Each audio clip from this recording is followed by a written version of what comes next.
Good evening and welcome to the April 4th Council meeting. If you'd please stand, Councilman Lucio is going to lead us in the pledge this evening. Please put your right hand over your heart. Ready, begin.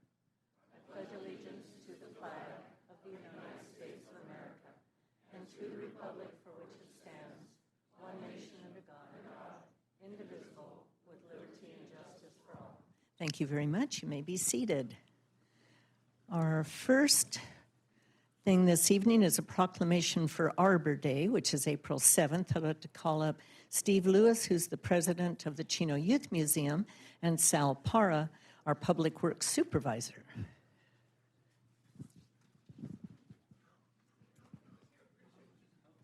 Hello. Okay. Whereas in 1872, the first Arbor Day in the United States was held with over 1 million trees planted in Nebraska. Whereas the National Arbor Day Foundation celebrates Arbor Day in April, and the city of Chino has been recognized for over 25 years as a Tree City USA by the National Arbor Day Foundation. Trees in our city increase property values, enhance the economic vitality of the business areas, and beautify our community. Trees can reduce wind and water erosion, cut heating and cooling costs, clean the air, produce life-giving oxygen, and provide habitat for wildlife. Trees are a renewable source, giving us paper, wood for our homes, and fuel for our fires, and countless other wood products. And whereas through the cooperation of the residents of the city of Chino and community groups, the benefits of planting trees and proper conservation practices can be passed on in an enduring heritage of vital natural resources to the citizens of Chino. Now, therefore, I, Eunice Emiloa, the mayor of the city of Chino, do hereby proclaim April 7th as Arbor Day in the city of Chino and encourage each citizen to observe this day by planting one or more trees and by participating in the First Friday activities at the Chino Youth Museum courtyard to learn more about the importance of Arbor Day. Steve? Yes, thank you very much, Madam Mayor and Council. I do have some notes. Yeah, we're going to come on down and celebrate, like you said, the Arbor Day on First Friday here at the Youth Museum. You can meet one of the coolest new superheroes on Earth. Eco Hero is going to be here, and we'll have an exciting interactive live musical and theatrical show. It's going to be free for everybody. This Friday from 3 to 5, come on down, learn about the environment, plant seeds, and plant your own tree, and have a good time. Thank you, Mayor, members of the council. Thank you for recognizing the importance of our city trees tonight. As you mentioned, there's so many valuable benefits and resources that they provide for our city. I'm proud to say that we have a strong urban forest, and together with contracted services and city staff, we're able to provide the best possible maintenance for our city trees. I like to encourage our residents that if you see a tree that appears to be declining or diseased or even needing a trim, please contact us at Public Works Services, and we'll be more than happy to follow up and take care of the problem. Thank you. Well, thank you, gentlemen, for being here. So everybody go to the Youth Museum and look at Eco Hero. Eco Hero. Okay. Thank you very much. Oh, picture. I always forget the picture.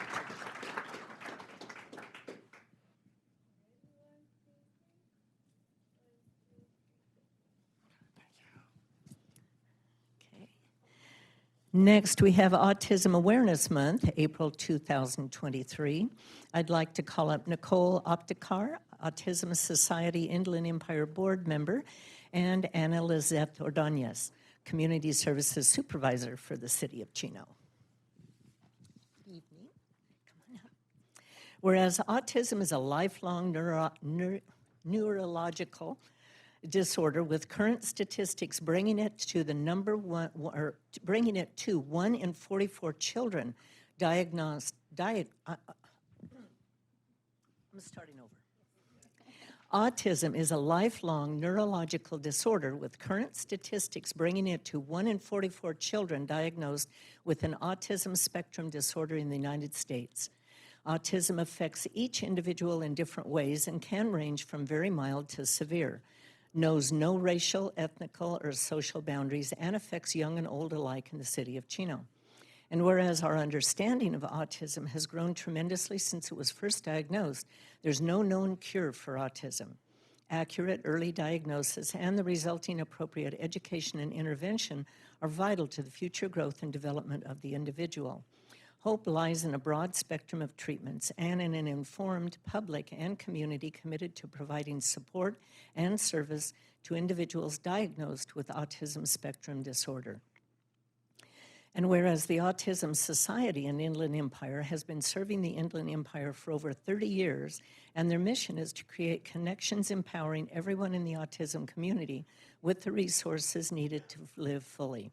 Now, therefore, I, Eunice Emuloa, Mayor of the City of Chino, do hereby proclaim April 2023 as Autism Awareness Month in the City of Chino and encourage all citizens to join the effort to raise awareness of autism. Thank you, Mayor Eula and council members, for acknowledging the month of April as Autism Awareness Month.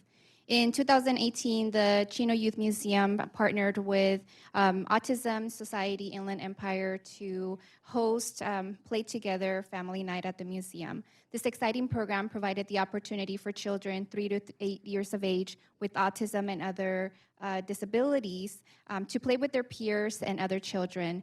Themed hands-on sensory activities were provided every month, allowing for enhanced social interactions in a reinforcing and safe environment. With me today, like you mentioned, is Nicole Aptekar and Melissa Cardona with Autism Society Inland Empire, who is here to accept the proclamation. Thank you. On behalf of the Autism Society Inland Empire Board of Directors and the thousands of families living with autism in the IE, we'd like to accept this proclamation and thank you for recognizing April as Autism Awareness Month in the City of Chino. From awareness, we can then move forward to acceptance. Acceptance starts with an understanding that everyone's unique experiences are valid and that we create a space for each member of the autism community to speak openly and without judgment. We'd also like to invite you to attend or donate to our annual Autism Walk on Sunday, April 30th, from 12 to 3 at the March Field Air Museum to help show your support. You can find more information at ieautism.org. May today and every day be recognized and appreciated for the differences in all of us. Thank you. I just want to thank everybody in the City of Chino for allowing the Autism Society to partner up with the city. It's been great to have inclusion here in the city, especially me being a parent of 2 children. I feel very welcoming every time I go to any of the city activities. The staff and everybody has been very accepting, so thank you guys. I had no idea that autism was so common. It's amazing, and I'm glad that we're getting help. Thank you. Okay, let's give them a hand.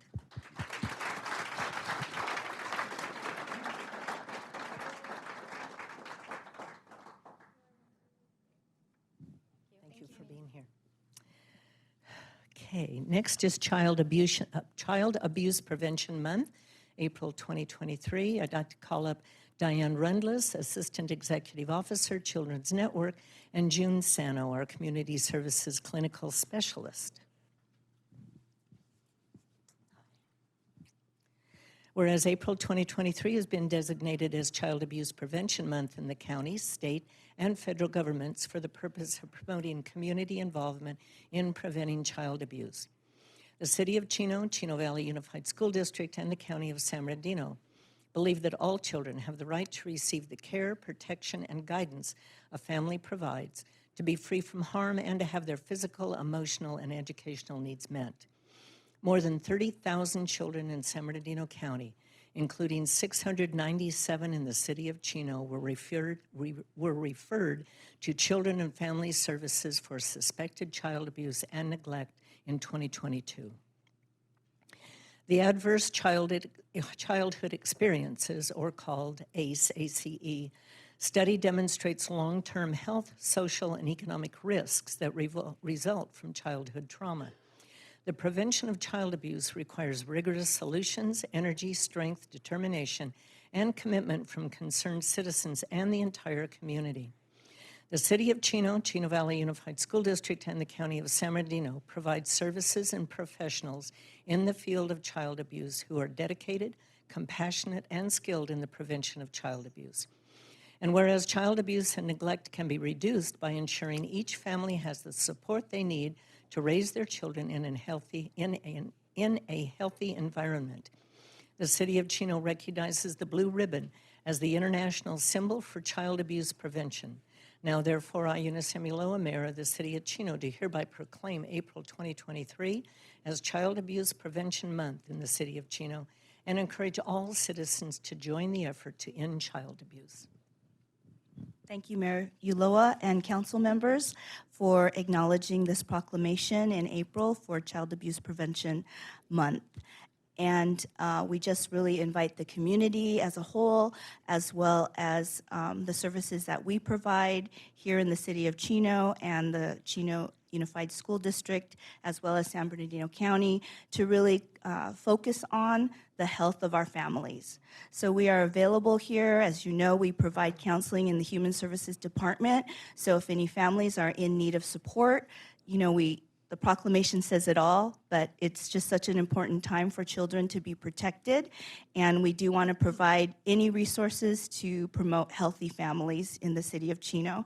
So please call 909-334-3259 if you have any needs for counseling services or any support that we can provide for your families. Again, we all know children are our future, so we want to provide the healthiest environment possible here in the city.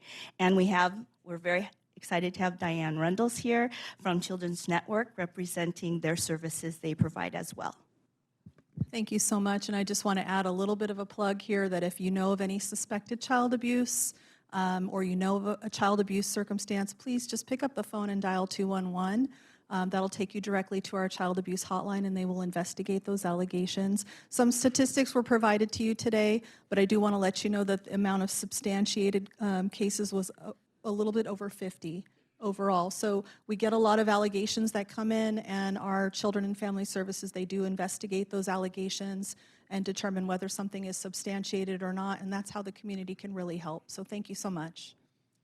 I have a question for both of you. What about bullying? You hear a lot about bullying. Does that come under child abuse as well? Can they call for that? Well, certainly. We do receive calls for families who are dealing with children who are being bullied, and the school district, as well as here in the city, we do provide resources and help for that. So as far as making a child abuse report, that's really something that would have to be looked into. So could they call 211 if their child is experiencing bullying? They could. There are so many services that the county offers. So if it isn't through an investigation for child abuse, we do have behavioral health services as well. So there's just such a range of services that we can provide.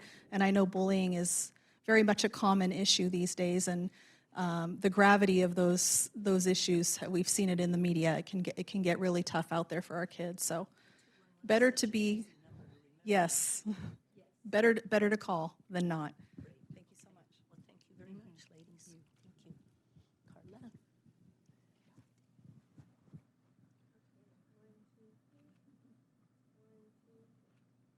Thank you.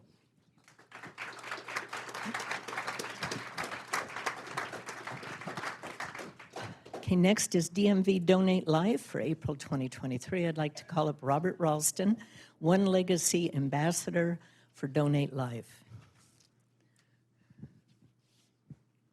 Nice to see you again. Nice to see you again, too. Thank you. Okay, whereas organ, eye, tissue, marrow, and blood donation are life-giving acts recognized worldwide as expressions of compassion to those in need. More than 100,000 individuals nationwide and more than 20,000 in California are currently on the National Organ Transplant waiting list. On an average, 17 people die each day while waiting. The need for donated organs is especially urgent in Hispanic, Latino, and African American communities. A single individual's donation of the heart, lungs, liver, kidneys, pancreas, and small intestine can save up to 8 lives. Donation of tissue can save and heal the lives of more than 75 people. Deceased organ donors saved more than 42 lives last year, the most ever. And whereas any person can register to be an organ, eye, and tissue donor regardless of age or medical conditions, being a registered donor does not impact the quality of life-saving medical care a person receives in an emergency. California residents can sign up to be an organ, eye, and tissue donor when applying for or renewing their driver's licenses or ID cards at the California Department of Motor Vehicles. And whereas California residents can sign up with the Donate Life California Donor Registry online at any time using www.donatelifecalifornia.org, or for Spanish speakers, www.donevida.california.org. Whereas California residents interested in saving life through living kidney donation may visit www.livingdonationcalifornia.org. Now, therefore, be it resolved that in recognition of National Donate Life Month, the month of April 2023 is hereby proclaimed DMV Donate Life Month in the city of Chino. And in so doing, we encourage all Californians to check yes online and when applying for or renewing their driver's license or ID card at the DMV. I have some notes too. Thank you very much, Honorable Mayor Ulloa and all the esteemed council members. This is like the 10th year, I think, that we've been doing this. And it just gets a little easier each year, but and we get a little more successful each year. As you had just said, there's 100,000 people waiting right now. When I became an ambassador for Donate Life, there was 120,000 people waiting nationwide. We've gotten that down to 100. So we're doing what we can. We're doing the best job that we can. Like you said, there's still 17 people who are going to run out of time and are going to die today because the phone didn't ring for them like it did for me. Think of 100,000 people. You could fill the Los Angeles Coliseum or the Rose Bowl in part of the parking lot with the number of people waiting for that phone call.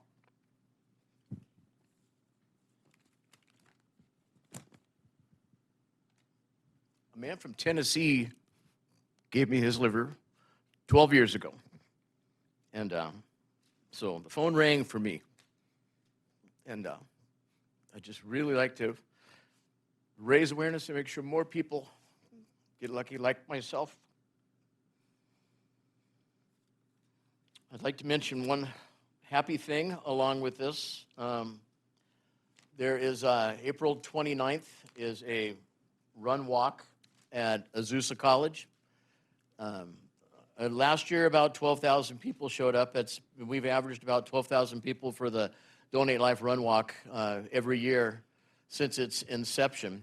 This proclamation, the one I got from the chief 2 weeks ago proclamation, and the one that I will get next week from Chino Hills, those are the three things I'm so proud of, will all be on display. So it's a great day. A lot of bands come out. There was a really famous boy band there last year. I'm not a boy band fan, so sorry, I don't remember the name of them, but everybody was raving about them, you know. And then there's the run walk, the 5K run walk, and I just had my left knee replaced in October, so I'm not going to do the run walk this year, but it's going to happen, and there'll be 12,000 smiling faces there that day. And that's really about all I need to say.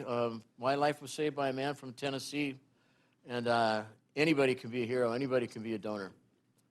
You can also get on that organ registry, and if you may say, I don't want to donate all of my parts, you can have everything but my heart, or you can specify what organs you want to donate when you pass.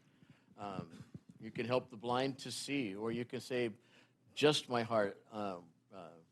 Use the rest for cremation. Whatever you want to do, it's completely subjective to the person that wants to become a donor. You can get on that list or off of that list at any time at www.donatelife.org, or by getting that pink dot on your driver's license. I hope everybody here has that pink dot on their driver's license or thinks about getting it. Okay.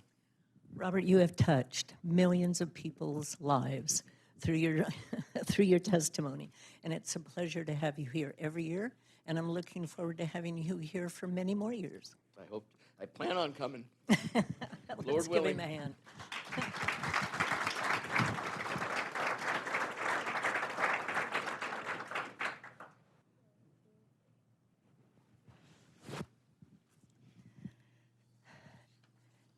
We have a lot of ceremonials this evening because we didn't have any last weekend or last meeting. So they tripled up.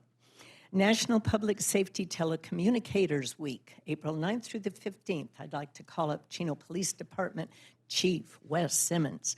Public Safety Dispatch Supervisor Brenda Ortiz Cruz, Public Safety Dispatch Supervisor Glenna Oliver, and Public Safety Dispatch Fernando Peleas.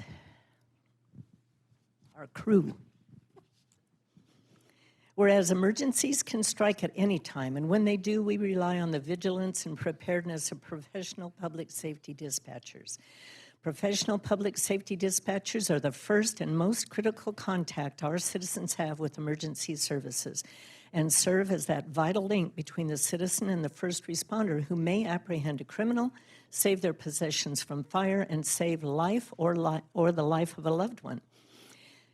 The safety and effectiveness of our officers and firefighters is dependent upon the quality and accuracy of information provided by the dispatcher. The recent COVID-19 pandemic has demonstrated the commitment of our public safety dispatchers in the face of risk to themselves and their families in order to provide a critical link between our citizens and our emergency services. The professional dispatchers of Chino Police Department answered over 130,000 phone calls and dispatched over 86,000 calls for service in 2022. Exhibiting compassion, understanding, and professionalism during the performance of their job and contributing substantially to the high-quality public safety services provided by the Chino Police Department. And whereas the City of Chino proudly recognizes these dedicated professionals and commend them for the past 30 years of service, as well as their continued commitment to providing quality, caring service to the Chino community. Now, therefore, I, Eunice Miloa, Mayor of the City of Chino, in honor of public safety dispatchers whose diligence and professionalism keep our city and citizens safe, do hereby proclaim April 9th through the 15th, 2023 as National Public Telecommunicators Week. Thank you very much, Mayor. These three and the rest of our team that's back at the station just do a fantastic job.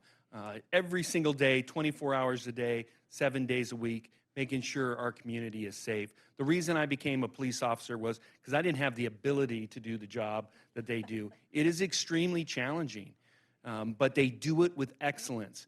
Regularly, they are rated over 97% satisfaction for the jobs they do, and it is. I'm proud to work here with them and to work here with such high caliber people. We do have a vacancy, so if anybody else is looking to join our team, we would love to have you. It's a great job, but thank you for this. Thank you, sir. Thank you very much, Mayor Ulloa, for the proclamation. Every year we're here, and every year you present us with this, and we're so humbled and just honored to stand here. It's really hard to follow Robert. He makes us all cry. Just a funny story, last year we asked all of our dispatchers to show up, and they were all mad at Robert because he made them all cry, and so they all stood up here with tears in their eyes. So they're not mad at him now, they just didn't show up this year. But in all honesty, since COVID hit, these awards, they hit differently for us. The whole world changed in 2020, as we all know, and our dispatchers they stood up or sat, as the case may be, and they just stayed at work, and they were there for whatever needed to happen. And then in 2021, we decided that they didn't have enough to do, so we gave them new technology.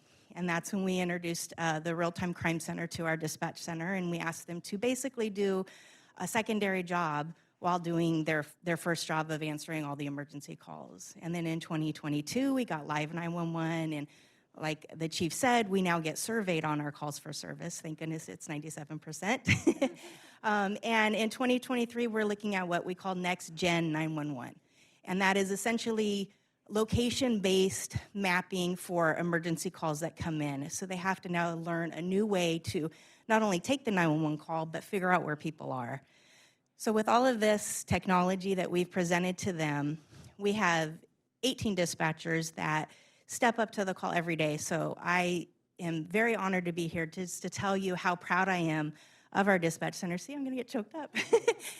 Thanks, Robert. So I just wanted to show you what the future of our 911 center looks like. This is Brenda Ortiz. She is our newest 911 supervisor. And this is Fernando Pelaez, who undoubtedly is one of the top leaders in our dispatch center. He is part of the association board. He's a training officer, and he's one of my favorite people, so I'm really glad that they're here tonight. So on behalf of everybody, these two don't talk. On behalf of everybody, I want to thank you very much. Thank you.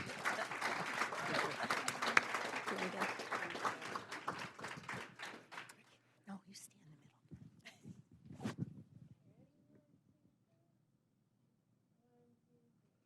middle. Well, like she said, I mean, they were there during COVID. They were there when people stayed home. Our officers came. I mean, I was also so very proud of your department and all of our officers because you didn't leave our citizens during COVID. You stayed there, you protected them. When you called, there was someone there to answer the phone, and it just meant so much. So thank you all so much for your service. Thank you.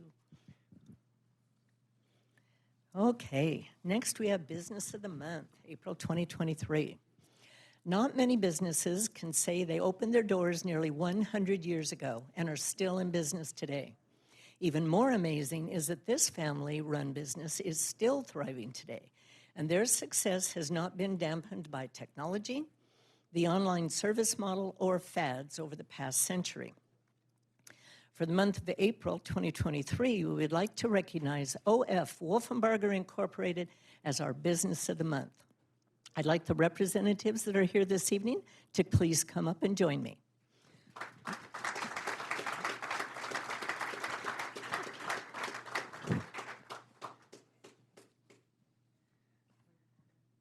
For 94 years, Wolfenbarger has served Chino and the Inland Empire by providing a wide variety. I don't bite. You can move over, Stephanie. And the Inland Empire by providing a wide variety of decorative rock and bark, as well as sand and gravel and many other landscape materials by bulk or by bag. Weekly, Wolfenbarger ships hundreds of yards to its commercial customers as well as homeowners. If you haven't bought from Wolfenbarger yet, you have been missing out. This business is one of Chino's favorite kind, not only provides a great product, but gives back to the community as well. Wolfenbargers has sponsored Chino programs such as the Youth Museum, Chino Historical Society, and the Chino Youth Boxing Club. In addition, they provide groups in need such as the Make a Child Smile program, and they support local church events. This soil purveyor also donates $10,000 in scholarships each year to the Mount San Antonio College Agricultural Sciences Department because they recognize the value of agriculture to the success of the state of California. Because of their deep roots in the community, Wolfenbarger's sources supplies and materials locally as well as frequent local Chino restaurants. Repairs and maintenance of Wolfenbarger's fleet of vehicles is always completed by local mechanics, and this local business also loves to refer other Chino businesses because they know that together we all become successful. The OF Wolfenbarger Incorporated family started this thriving business in Chino in 1929 and still call the same location home. Please congratulate OF Wolfenbarger Incorporated not only for providing quality products, but also beautifying the city of Chino and for being our April 2023 Business of the Month recipient. And I'd like you to accept this plaque on our behalf. And it reads, congratulations to OF Wolfenbarger Incorporated, April 2023 Chino Business of the Month. City of Chino thanks you for being a part of the Chino community, and it's presented today, April 4th. Now, I'd like you to introduce yourself and your family members that are here. Hi, my name is Stephanie Wolfenbarger Hennessy, and we have Tiana Wolfenbarger Vigil, and we have Barbara Wolfenbarger, and we have Butch Wolfenbarger.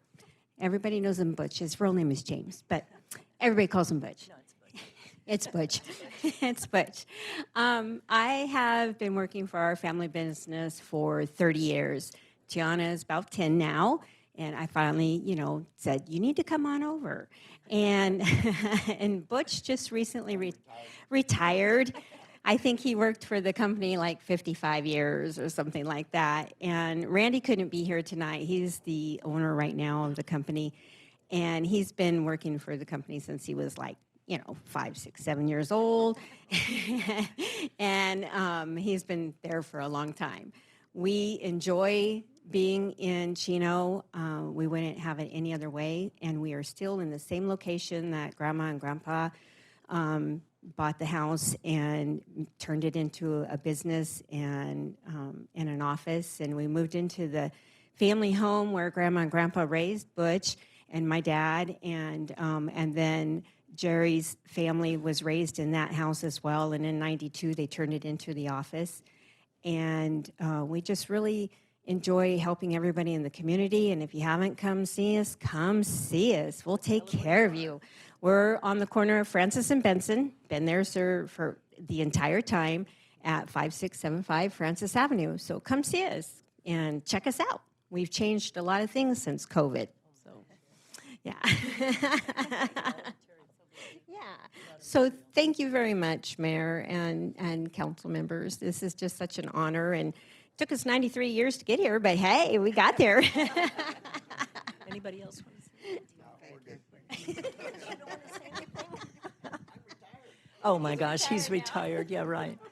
I'll tell you what, they are such great neighbors. We live just kind of around the corner from them, and anytime anybody in our neighborhood needs help, boy, they're there. They're just a great representation of a Chino company, family-owned, family-grown, you know, and dedicated to our community. So let's give them a great big hand. And she was right when she said, you know, it's in our proclamation when it said local material. Yeah. I donate like every other week. They take agricultural waste, horse poop, you know. So our local agricultural people are able to dispose of their stuff at Wolfenbarger's, and they turn it into the mulch that you go and buy in bags or in bulk. So it's a great business. For your lawn and your gardens. Yeah, they have all the soil amendments you would ever need. That's right. Absolutely, they have everything. So visit them. The Chino PD K-9 unit comes and trains in our yard too every so often, and it's really cool because everybody always calls us, why are all the police at your yard? You know, so it's really fun. We have a really good time, and I just love meeting all their little animals and their dogs and stuff. It's just a lot of fun. You know, what's amazing, too, is you would think of a dirt-type operation as creating a lot of complaints from local neighbors. You never hear one complaint because of the way they have the yard laid out with great big tall trees that catch the dust. But they're also such good neighbors that everybody just loves them. I mean, they clean the streets. They have their own little street sweeper. They clean the streets because, of course, stuff comes off trucks. It's just an amazing business. And it's so typical of Chino, right?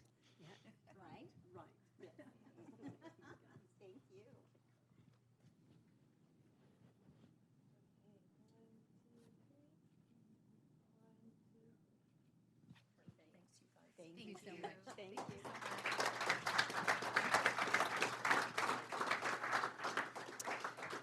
And our final award, I don't know if Mr. Borders came this evening. Are you here, Mr. Borders? Oh, you did come. Terrific. We have the Mayor's Home Beautification Award for April 2023. They live at 11719 Harding Court. We have a Home Beautification Award certificate for you. There's the picture of their home. And I'm proud to say they're drought tolerant. Here's a beautiful picture. We'd like to give you a lapel pen and a pen and pencil set. And of course, we have the coveted yard sign. Oh, that's what I'm waiting for. That's what you're waiting for.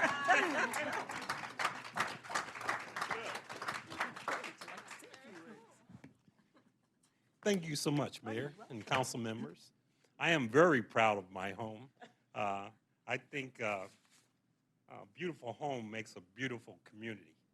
And I love this community, Chino. It's where I want to live in my retirement forever. I want to add that Wolfenbarger's is a great neighbor and a great place to get materials. I couldn't have done this without getting materials from Wolfenbarger. And they are very good neighbors and a very good place to get all your materials to make a beautiful home. Thank you so much. Now, I have to ask you, who does the maintenance in the yard? She does. You have to say she gets off on weeds. Yes, she loves. She's weeding all the time. Especially with this rain. It is. I know, I understand, I understand. Working in the dirt is therapeutic. Yes, it is. It's very truly. nice. Well, you have a beautiful home. I'm so proud of your landscape. I worked for a conservation district for 12 years, and so conservation was drilled into my head. So I'm very, very proud of your yard. Yes. Thank you very much. Thank you so much. You're welcome.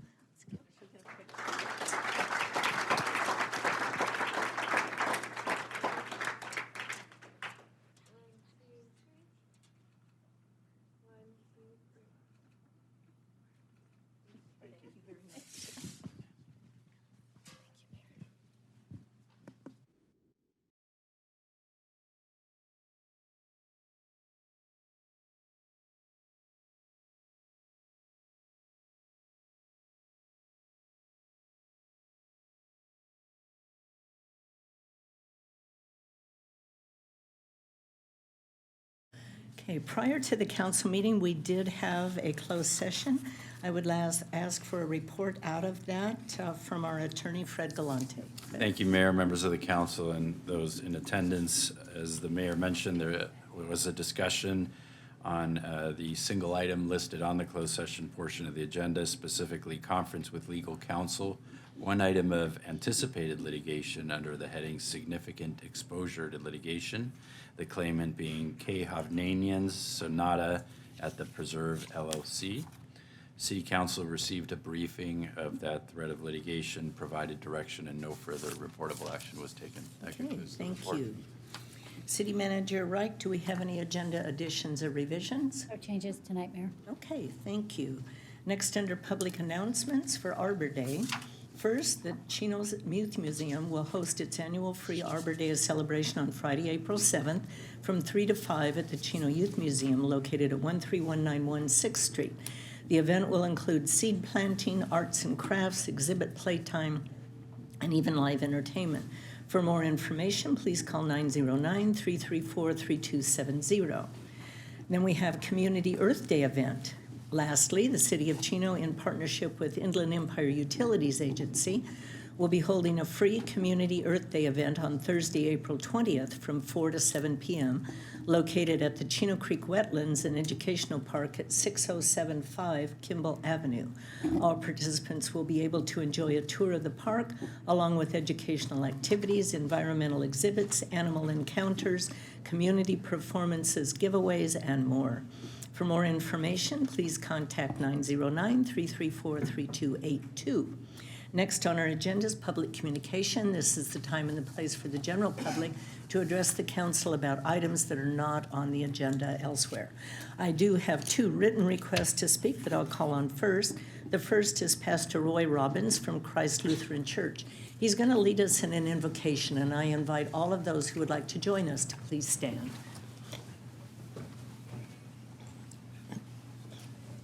And I will try to not make anybody cry. It's not one of my gifts. That would be putting people to sleep. Just come on Sunday. Kidding. Thank you for allowing me to be here tonight. Let's pray. Heavenly Father, we come to you this evening asking for your guidance and wisdom as this meeting begins. It's most likely been a long day for all those in attendance, so we ask for patience and a spirit of charity this evening. Thank you for the leadership represented here in these chambers, but also for those who tend to the business of the city each and every day. Fill us with compassion and insight as decisions are made that affect the city and beyond. Remind us that all that is accomplished here this evening is for your glory and for the service of our community. Father, your grace and mercy sustain us. Let the past remind us that you never fail. May the kingdom come and thy will be done. A happy Easter to everyone in Jesus' name. Amen. Amen. Thank you for letting me be here. Roy.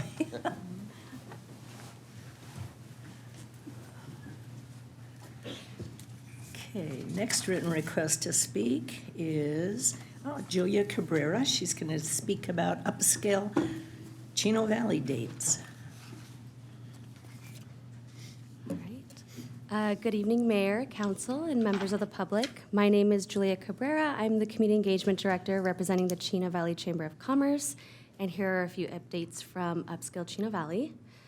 In workforce development, last week, the Chino Valley Chamber partnered with San Bernardino County Workforce Development Board to help recently laid off employees at a Chino distribution center to find new jobs through the Rapid Reemployment Program. 3 major businesses located in, or operating in Chino, Hussman and Schneider Electric and BBSI, came to the distribution center that was closing to be able to offer job opportunities for those who were going to be misplaced. Great. And on the other side of workforce, in May and June, we'll be hosting more job fairs.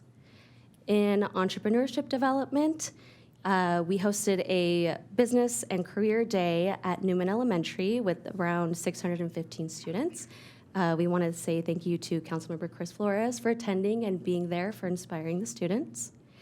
This past weekend, we hosted a kids entrepreneurship fair where we had over 1,000 guests and 48 booths, all with students having their own business. 20 of those students that were there operating their own business were from the city of Chino. Great. And then lastly, at Buena Vista High School, we will be hosting a motivational speech goal-setting workshop for around 120 of those students. In leadership, we have a student leadership program. They had the opportunity to visit Scott's Dairy, which is one of the largest dairy manufacturers in the country. We're very proud and happy to have them in Chino. Odds are, if you are at Yogurtland, you're having yogurt that they had manufactured in their location. So the kids had a chance to go and check out how that works, learn about the business, which is still a family-run business. And I want to shout them out too. On the weekend, they still sell fresh yogurt and dairy, so you can pop up into their side window and buy some fresh dairy. And again, in leadership, our Chino Valley Leadership Program, which is one of our pilot programs dedicated to executives in different organizations who are dedicated towards a collaborative leadership style and using their resources to benefit the wider community. We're starting enrollment for next year's cohort. So if anyone's interested in participating, we're happy to put them on the wait list. In economic development, we will be hosting 2 roundtables this month. One on inclusivity and accessibility in the workforce by working with organizations with the mission and goal of providing a high-quality life for adults of all abilities. And we'll be hosting a roundtable, the second roundtable in highlighting Asian American, Pacific, and Pacific Islander-owned businesses. And lastly, we want to thank the Chino Police Department, the Chino Valley Fire Department, the California Institute for Men, and the California Institute for Women. We hosted our salute to public safety today. So on behalf of the business community, we want to thank these organizations for your continued dedication to making Chino a great place for our residents to live and for our businesses to thrive. That is all I have. Thank you, Julia. Good update. Okay, those are the only 2 written requests I have to speak. Is there anyone in the audience that would like to address an item that is not on the agenda? Yes, ma'am.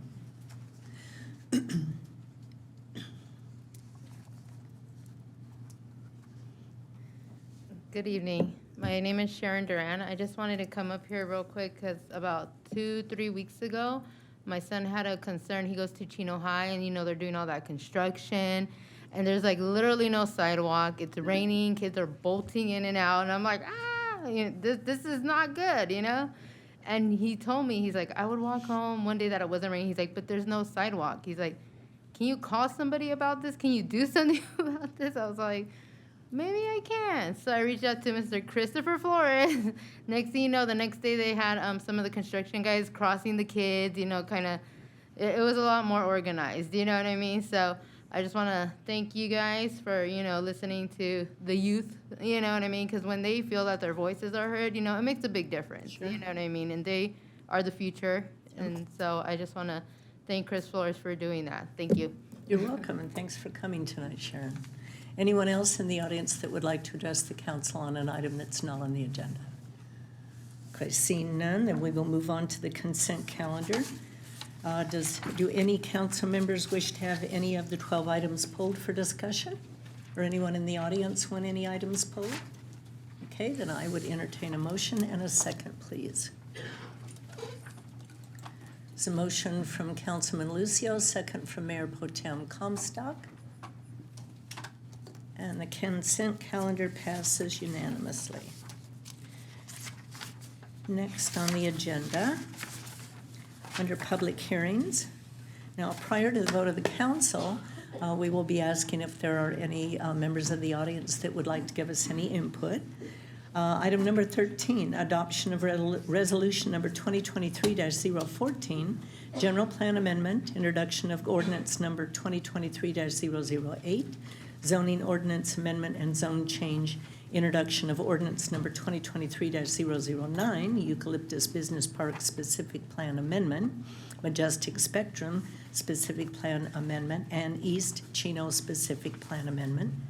Adoption of resolution number 2023-015, addendum to the 2021-2029 Housing Element Negative Declaration, and approval of the resolution number 2023-016 in lieu fees. Now, this covers mixed use and affordable housing overlay district standards, PL 22-0076 General Plan Amendment, and PL 22-0077 Zone Change, PL 22-0078 Zoning Amendment, Zoning Ordinance Amendment, PL 22-0089 Eucalyptus Business Park Specific Plan Amendment, PL 22-0090 Majestic Spectrum Specific Plan Amendment, PL 22-0091 East Chino Specific Plan Amendment, and approval of the Affordable Housing in Lieu Fee. I'd like to first declare the public hearing open and ask for a staff report from our Director of Development Services, Mr. Nick Ligori. Thank you, Mayor and council members. So tonight, before the council is the culmination of the city's work on preparing a zone ordinance amendment that would fulfill Measure Y, which was approved by the voters last year, that would allow for the creation of the sites for our housing element.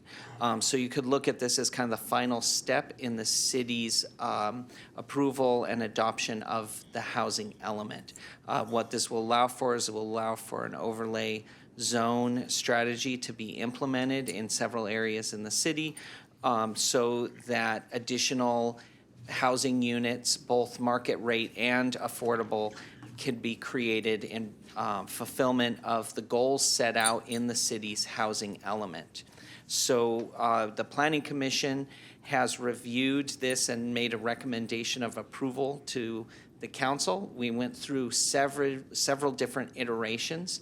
Tonight we have Andrew Hill with our general plan consultant team of Diet and Badia with us, who will give a fuller presentation of the zoning overlays. We also have Michael Diet in the audience, as well as Kathy Head, who's with the firm Kaiser Marston Associates that conducted the economic analysis for the affordability component and the in lieu fee. So I'll hand it over to Andrew. Thank you, Nick, and good evening, Mayor and council members. So as Nick said, through the fall of 2022 and the winter of 2023, staff and the consultant team have been developing a series of zoning amendments to implement the housing element. A draft of the overlays was posted to the city's website on February 9th and noticed in the newspaper and on social media. And then on the 20th of March, the Planning Commission held a public hearing and recommended adoption of the overlays. So in my presentation tonight, I'm going to recap the scope and the purpose of the zoning amendments, provide an overview of the amendments needed for housing element implementation. Those zoning amendments also trigger the need to update the general plan, certain specific plans, and the housing element environmental document, and so I'll touch on those as well. So the housing element proposed the creation of 2 overlays as a strategy for meeting the city's RHNA obligations for lower income housing, a mixed use overlay and an affordable housing overlay. Those overlays would allow for residential development at up to 30 dwelling units per acre on certain specific properties as shown on the map at the right of the screen. Most of these properties have non-residential zoning today, so as Nick said, a vote of the people is required to allow for housing development on those sites, consistent with Measure M. Chino voters authorized the creation of the overlays last June with the passage of Measure Y. And the state of California is requiring adoption of the overlays as a condition for certifying the housing element. And so we've been fast-tracking this work on the zoning amendments needed to implement the housing element. Just a reminder that this is phase one of a larger project that involves a comprehensive update to the general plan and other citywide zoning text and map amendments that may be needed to implement the updated general plan. That project is in its early phases now, but as I said, we've been fast-tracking the overlays and the related zoning amendments because housing element certification is contingent on them. So the zoning amendments that are needed to implement the housing element actually include 4 main items. The creation of an affordable housing overlay, a mixed-use overlay, the creation of farm employee housing standards, and a financial feasibility analysis to assess whether inclusionary requirements will make economic sense for developers in our local real estate market. So all of these topics are interrelated, and I'll be touching on all of them today in my presentation. Before I get into the details of the amendments, I thought it would be helpful for people watching at home and anyone maybe new to the process just to provide some background on the zoning ordinance. The zoning ordinance is, of course, the primary tool for implementing the city's general plan. It translates broad land use policies into parcel-specific regulations. It can be used to minimize nuisances and environmental harms, and to support the city's economic development initiatives, or to promote affordable housing development needed in the community. The zoning ordinance includes both base districts and overlays. The base districts are use-based, and they align with the general plan land use designations. They establish residential, commercial, industrial, mixed-use zoning districts, along with standards that control residential density, building heights, building placement, and the location of parking. The overlays are used to modify the base zoning for a specific purpose, such as, for example, establishing additional requirements in area of environmental hazard, or allowing for additional uses in specific locations, or allowing for additional density and height under certain conditions. Chino's zoning ordinance already has overlays for agricultural areas, for land around the airport, and also for the downtown area. The mixed-use overlay and the affordable housing overlay would allow for housing development on certain sites to help the city meet its RHNA obligations.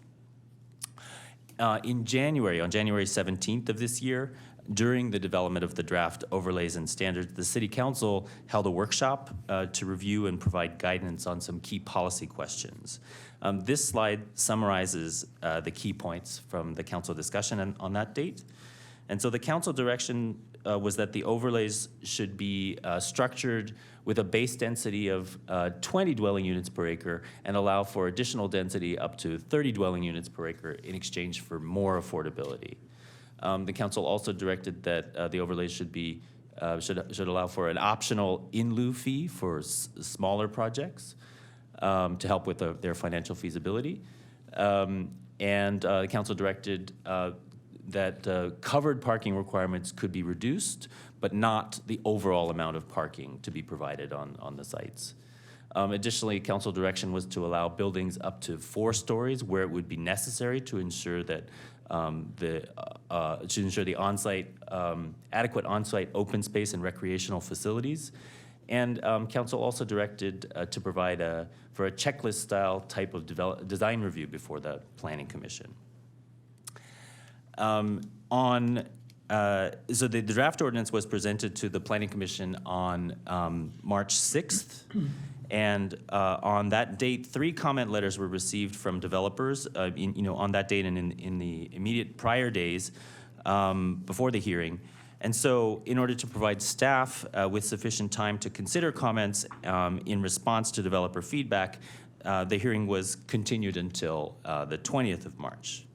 In the interim, staff met with the developers after the hearing to discuss their comments in detail, and on the 20th brought back some recommended changes to the ordinance and the standards to the Planning Commission. Additionally, staff and the consultant team reviewed the economic analysis in light of the city's current fees. The original economic analysis presented on the 6th of March had relied on older fees cited in the housing element, but since these costs have bearing on the financial feasibility of development projects, the economic analysis of the inclusionary requirements was updated to reflect the current fee structure.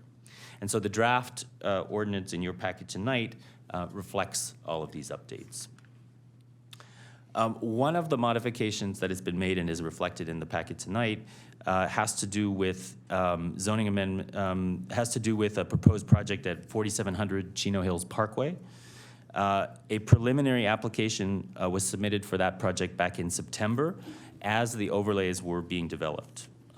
Given that timing and the fact that the overlay standards weren't available at the time, the 4700 Chino Hills Parkway project doesn't fully comply with the ordinance standards. And so the ordinance includes a carve-out provision to accommodate the project with the affordability as it's currently proposed. And the applicant will be working with staff to comply with the revised overlay standards as feasible. Then on the 20th of March, the Planning Commission met and unanimously recommended adoption of the zoning standards and inclusionary requirements. And the attached ordinance in your packet reflects that direction from that recommendation from the Commission. And the Commission did not make any recommended changes to the draft general plan resolution that was presented to them on the 6th of March. One point to note is that subsequently, it's become apparent that there was a clerical error in the ordinance amending 2 of the specific plans. And what we're seeing here is for the Eucalyptus Business Park specific plan, the map that was included was incorrect. It was the general plan land use map when it should have been the zoning map, which is what you see on the right. And so staff has made a correction, and I believe at places you have a copy of the corrected map. If you decide that it's appropriate to adopt tonight, with your direction, the corrected zoning map will be included. And the same situation was for the East Chino specific plan. It was a clerical error. The land use map, the general plan land use map was included when it should have been the more detailed zoning map. And so tonight, if you deem it appropriate, you can direct that the ordinance be adopted with the corrected maps included. So let me now just provide an overview of the content of the proposed zoning amendments. The draft ordinance creates, as I say, an affordable housing overlay and a mixed-use overlay, along with development and design standards to implement them, consistent with the housing element. The overlays allow for residential development at up to 30 dwelling units per acre on voter-approved sites prior to any application of state density bonus. These sites do not currently have zoning that allows for high-density housing, so new standards are needed to integrate housing on commercial and office sites in order to ensure compatibility with surrounding uses. The proposed standards cover a wide range of topics, including permitted uses, site design, building design, parking, landscaping. The proposed standards are based on the city's current existing RD20 and mixed-use standards from the zoning code, with some modifications to accommodate density at above 20 dwelling units per acre, and also to help make affordable projects more financially viable. In my presentation tonight, I'm going to focus on aspects of the RD20 and mixed-use standards that have been modified to accommodate higher density housing at up to 30 dwelling units per acre. And so the first aspect of the existing standards that's been modified to accommodate that higher density development has to do with density and affordability requirements. The overlays are a voluntary measure that allows the owners of designated properties the option to develop high-density housing by right in order to help the city meet its RENA obligations. The base zoning remains in place, and the owners of commercially zoned properties can still develop with commercial uses if they choose. But the overlays create, the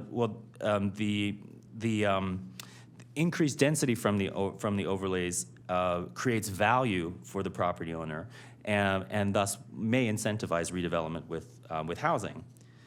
The inclusionary requirement it requires that a certain portion of those housing units that may be developed on those sites be made affordable to lower income households. That adds a certain amount of cost for the property owner, but the economic analysis that was done demonstrates that it can still be done profitably. And so, as I mentioned, the economic analysis, the Nexus study, was revised to reflect current fees. And based on that revised economic analysis, it was determined that the following levels can be supported. So a rental project built at 26 dwelling units per acre can support an inclusionary requirement of 9% low-income units. A rental apartment built at 30 dwelling units per acre can support a requirement that 13% of the units be made available to low-income households. And an ownership product built at 26 dwelling units per acre can support a requirement that 3% of the units be made available to moderate income households. So the revised economic analysis triggers the need to update the maximum base density in the overlays. At the January 17th study session, we discussed a sliding scale to provide a flexible inclusionary requirement. That concept is retained in the draft ordinance before you tonight, but the scale has been modified to match the economic analysis. So now, for example, a rental project proposed at 26 dwelling units per acre under the ordinance would be required to make 9% of the units available to lower income households. If the applicant wanted to build at 30 dwelling units per acre, well, they would need to make more of the units available to lower income households, 13%. The sliding scale concept here mirrors the concept that's included in state density bonus law.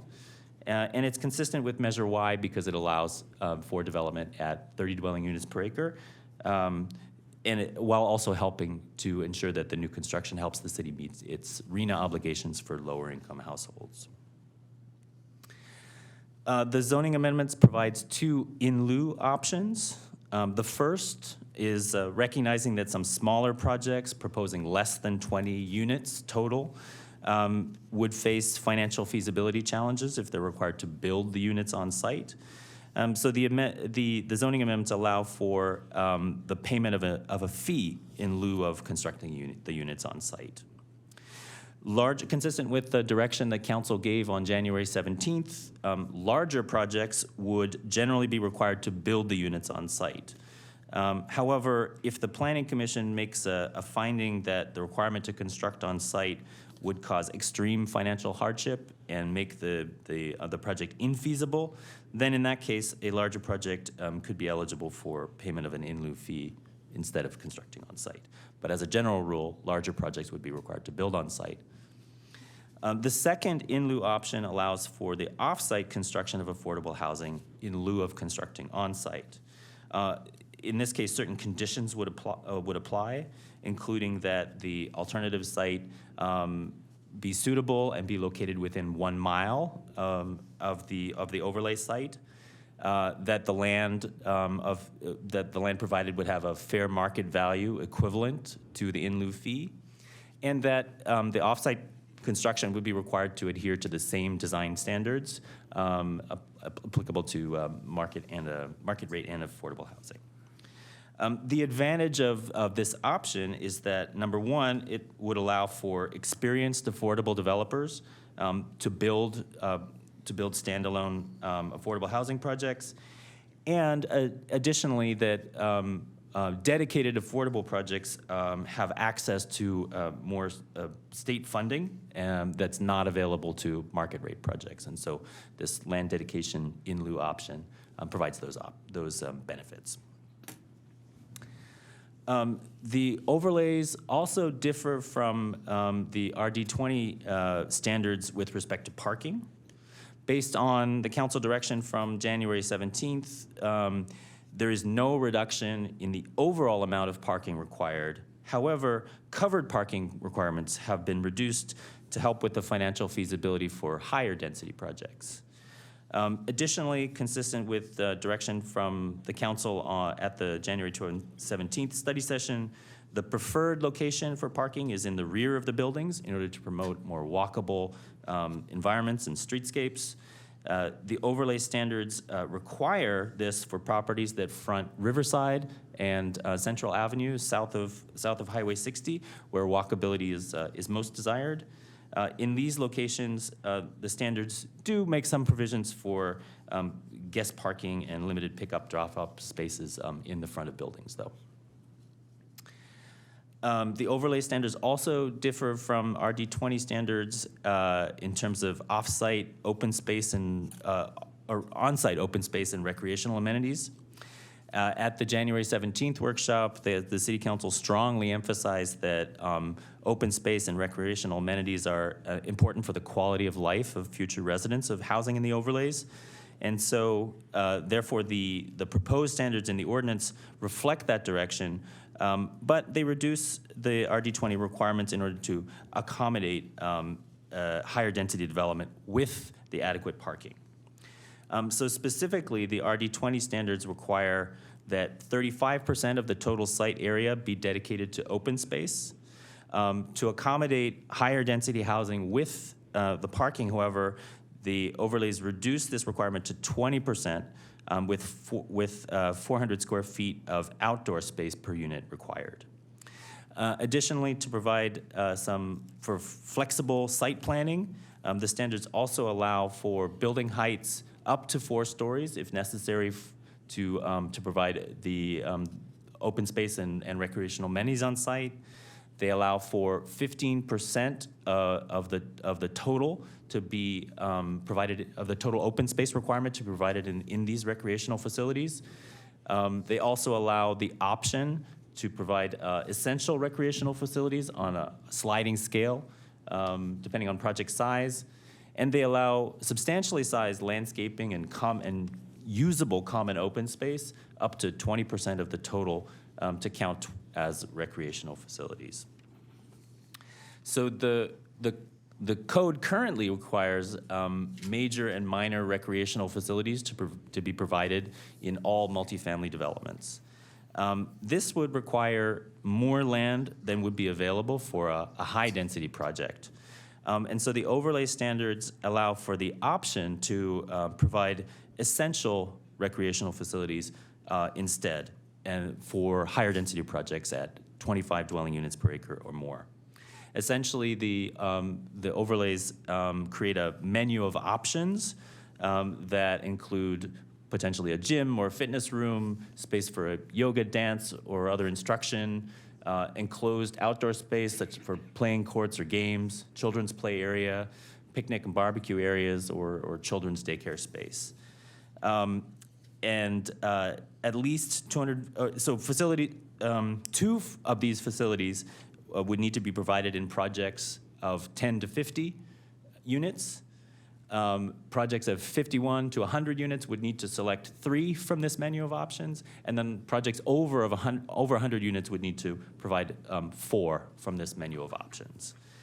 At least 250 square feet of essential recreational facilities would be required per unit, and up to 15% of the building space could be counted towards the on-site open space requirement. Again, the intent is to generate projects that provide this important amenity for the future residents, but also recognizing that the financial feasibility challenges that higher density projects may face.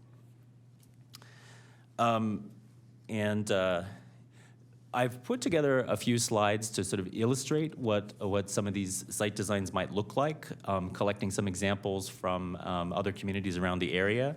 So I'll quickly walk through some of them. The first one is from Montclair. This is about a 6-acre site, and it's built at 34 dwelling units per acre. It's a 100% residential project. But here's some images of what it looks like. You can see it's built in 3- and 4-story buildings. It's oriented around a common open space area. You can see that the standards are requiring for building articulation and roof height variability in order to break up the massing of larger buildings. The next one is in Claremont. It's a smaller site, about 2.8 acres in size, and it's built at 39 dwelling units per acre. This one is a mixed-use project, so it has some retail and office flex space in addition to residential units. And it also has buildings built at 3 to 4 stories. And so on the left, you see the residential component, 3 stories, and on the right, you can see ground floor retail with residential above. Again, you can see the standards calling for articulation to break up the massing of the building, variation in the roof heights as well, similar to the standards that are included in the proposed overlays. A third example is again from Claremont, a 3-acre site built at about 18 dwelling units per acre. This is a mixed income project, so it includes some market rate and some low income housing. And it's built in 3- and 4-story buildings. And then the final project that I'm showing here is about a 1.4-acre site in Pomona. It's built at almost 25 dwelling units per acre. It's also a mixed income project with market rate residential development, and some of the units are reserved for moderate income. This project does not have the open space standards that we've incorporated for Chino. As you can see, it's more building and less open space that would be available under the proposed Chino standards. So the ordinance also includes site design standards, and they cover topics like lot area, lot dimensions, coverage, landscaping, setbacks, and internal circulation. Overall, the intent of the proposed standards is to put an emphasis on safe, walkable, and pedestrian-oriented environments, and they promote the inclusion of plazas, interior walkways, outdoor living areas, and recreational facilities. Additionally, the overlay standards includes building design standards, which cover height, upper story setbacks, entrances, and massing. The intent of these standards is to prevent boxy-looking buildings and produce visually engaging designs. So long walls, for example, are required to incorporate a recess. Upper story setbacks above 35 feet are required if the project is adjacent to a residential district. Here are some examples of what I was talking about, the building articulation and other design features that help to create visual interest and promote a more walkable environment. They break up the massing of the buildings, for example, with recesses, with articulation, with overhangs and awnings. And another topic where the overlay standards differ from the current RD20 standards has to do with the streamlined process. The overlays provide for a by right approval of affordable housing as required under state law. The approval of projects in the overlays would be in accordance with the city's site approval process as defined in the zoning code. There would be the preliminary review checklist would be updated with the requirements of the affordable housing and mixed use overlays, and it would be used for preliminary staff level review. And then the Planning Commission would have review involving a checklist style review to confirm compliance with the objective design standards. The Commission would have the authority to impose reasonable conditions such as, for example, requirements for off-site public improvements. One other note here has to do with a change with regard to uses allowed in the mixed-use overlay. This is based on comments that were received from developers in March. A developer noted that self-storage is increasingly a necessary amenity in multifamily developments. Currently, under Chino's zoning code, the public and mini storage is only allowed in the BP, M1, and M2 districts. But the Planning Commission recommended allowing this use in the mixed-use overlays subject to certain compatibility standards, including that the use only be permitted on mixed-use overlay sites that are greater than 5 acres in size, that a minimum 50-foot front and side setback be required, that height up to 4 stories would be allowed if needed to accommodate the open space and recreational facilities on site, that the height of the storage building may not exceed the residential buildings on site, that the storage have a maximum floor area ratio of 25% of all the residential and non-residential uses on the site, and that the mass, scale, architectural elements must match the proposed residential or commercial buildings on the site. Additionally, 24-hour on-site management would be required. And so, as I mentioned at the beginning of the presentation, making these zoning amendments triggers the need to make some other amendments for consistency. And so, including general plan amendments, amendments to the land use element are required to ensure the internal consistency of the land use and housing elements. And so tonight we're proposing text amendments to create and define the overlays, and a map amendment in the land use element to show the location of the overlay sites. Additionally, there would be specific plan amendments because some of the overlay sites are located in 3 different existing specific plans: the East Chino specific plan, the Majestic Spectrum specific plan, and the Eucalyptus Business Park specific plan. The amendments proposed really just refer back to the zoning code, specifically Chapter 20.09 overlay districts, for the standards that would apply there. And then additionally, the city adopted an initial study and negative declaration for its 6-cycle housing element, which considered these necessary zoning amendments. Adoption of these actual amendments would not result in any new significant or substantially more adverse impacts than were previously analyzed in that CEQA document, and therefore an addendum to the initial study negative declaration has been prepared and is included in your packet tonight. And so with that, I know there was a lot of information, but I'm happy to answer any questions you might have. Is there anyone in the audience who would like to address the council on this item before I close the public hearing?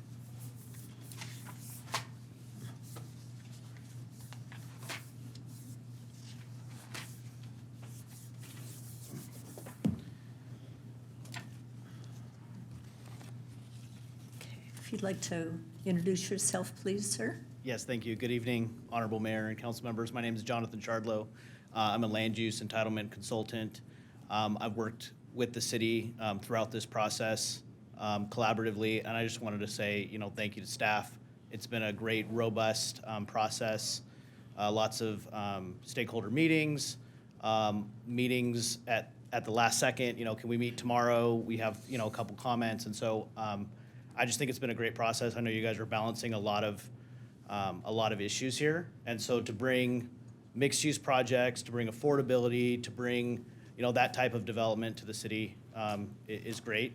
And by doing this and taking it serious and not just having paper units to satisfy the state's mandates, you guys really are trying to bring smart growth and interesting and new types of projects to the city. So I just wanted to come here today and express my appreciation to staff and the city for this endeavor.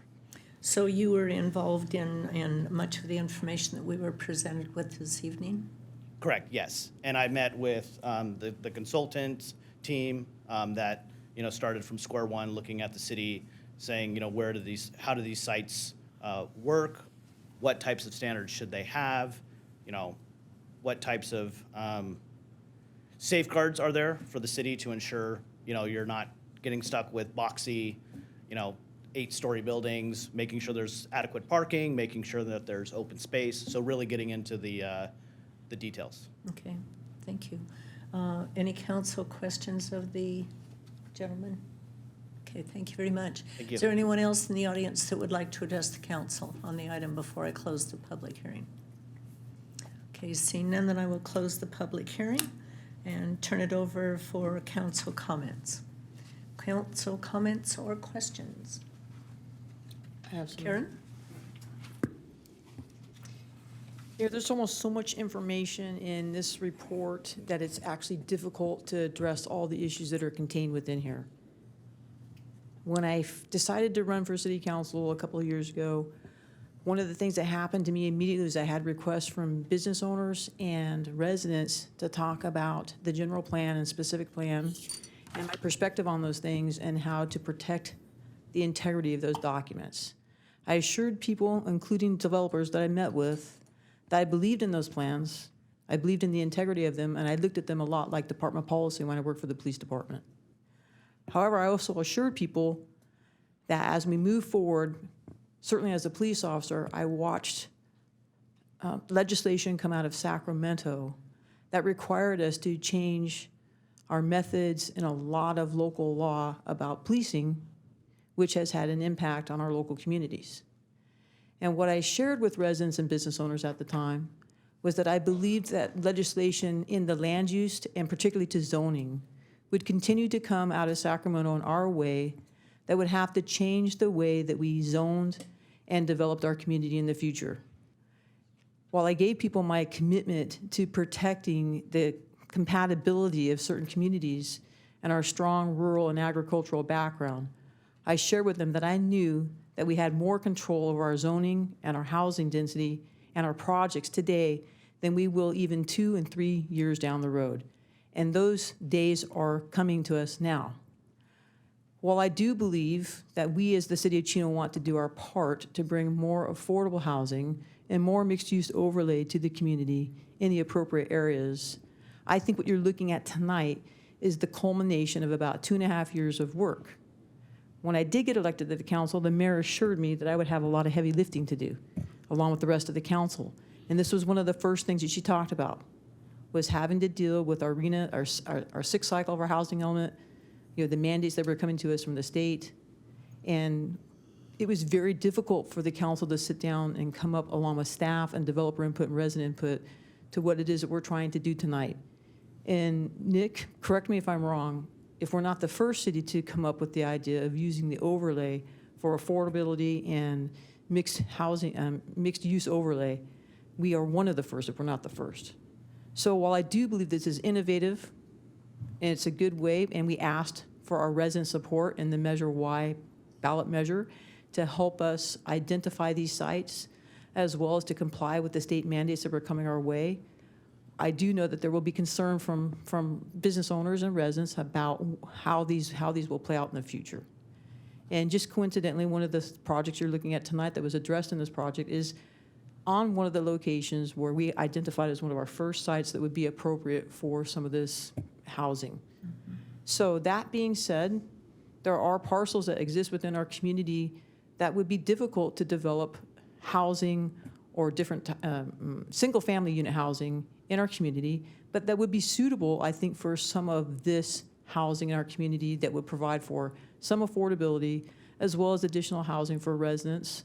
And I think in some ways, if we do it correctly, it will be nice. I think, Mayor, you brought up that we would not compromise, but settle for additional density and higher, some of the things we talked about tonight in the staff report, with better amenities because of the quality of life.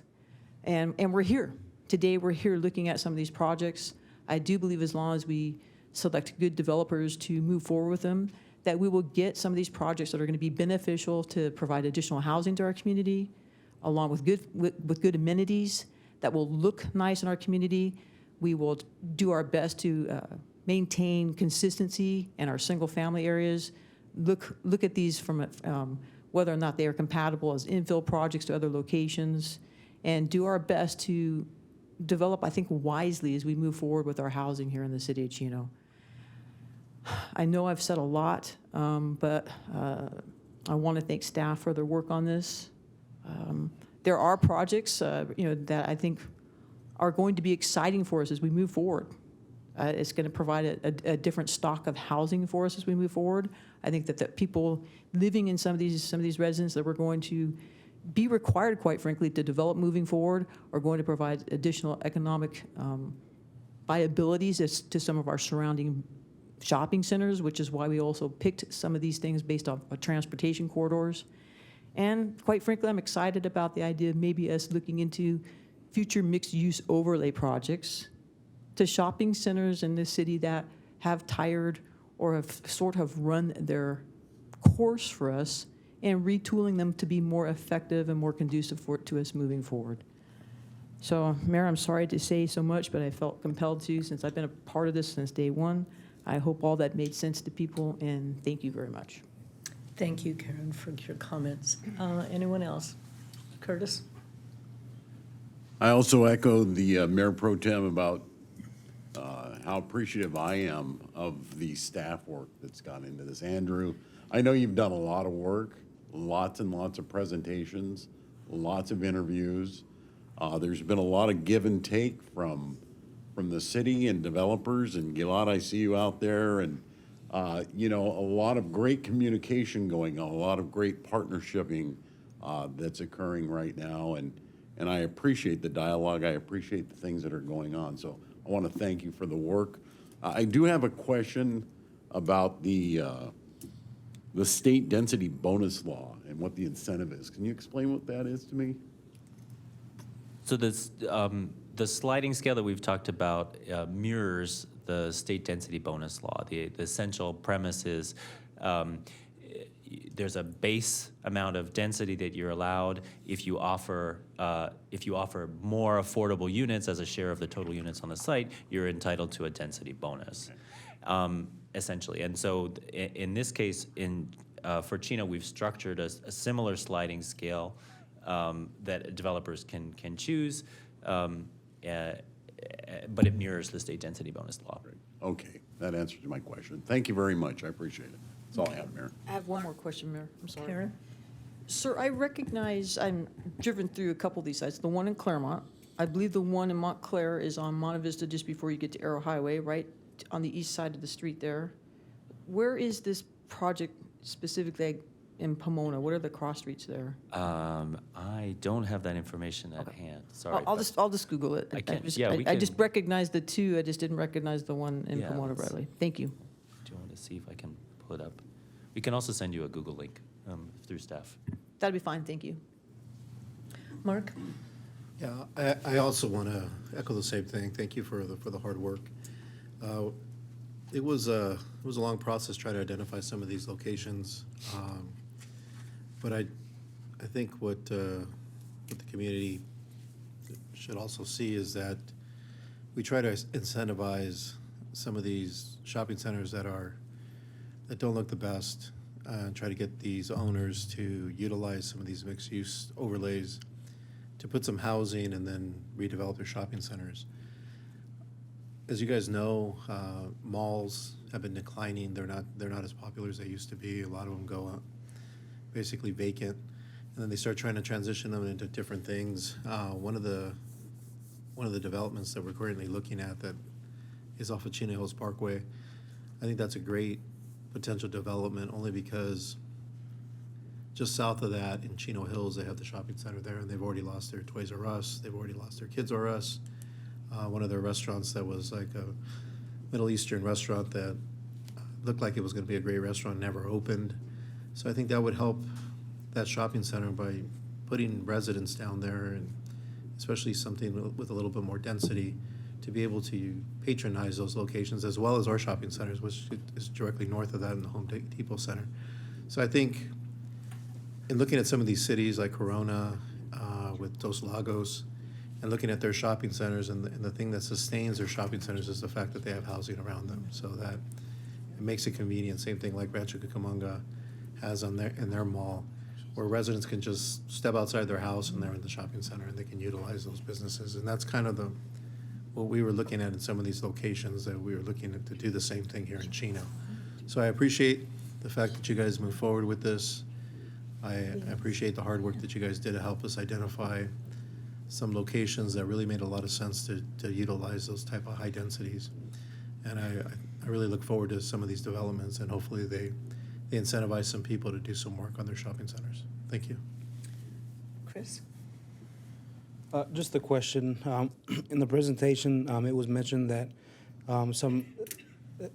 this is regarding storage facilities. Some of these, mixed-use sites greater than 5 acres, right? It's suggested that we allow for storage facilities to be placed at these sites. Which sites are over 5 acres, and how many sites?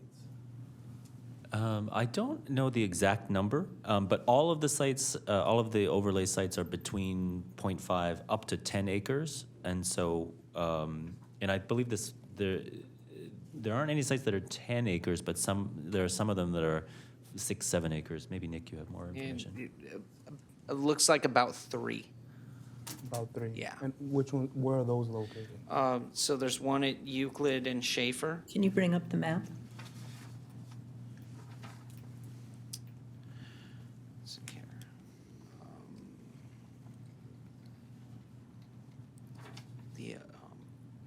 Do you have the Measure Y? Yeah, okay. So Euclid and Schaefer, that site's over 5 acres. The blue site. Yeah, the blue. Then the corner of Ramona Avenue and Chino Hills Parkway.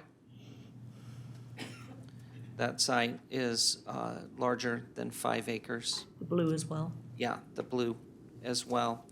And then it depends on if you count the areas where we were looking at aggregating parcels in shopping centers. So on Philadelphia, on both the north and south side of Philadelphia, east of Central Avenue, if those parcels were combined, you could potentially create a site.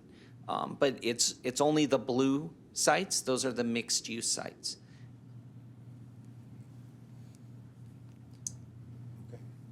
To piggyback on that, the storage facilities would be for the people that live in those units? No, they would be commercial storage facilities, but not the way that you think of it today, where there's one-story rows of garage doors. These are buildings where the storage and access is fully enclosed within the building itself.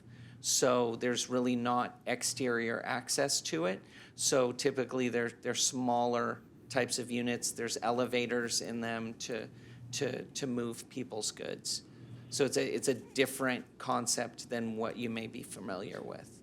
I would think that there would need to be some kind of provision to offer a certain percentage of them, at least to the people living in those high-density units, because they're not going to have a whole lot of room for their stuff. Yeah, we can definitely work with a developer to try and achieve that. I think that would be recommended. Anything else, Chris? Well, I do have some questions. In talking about the density and the density bonus, can you bring up that chart, please? Sure.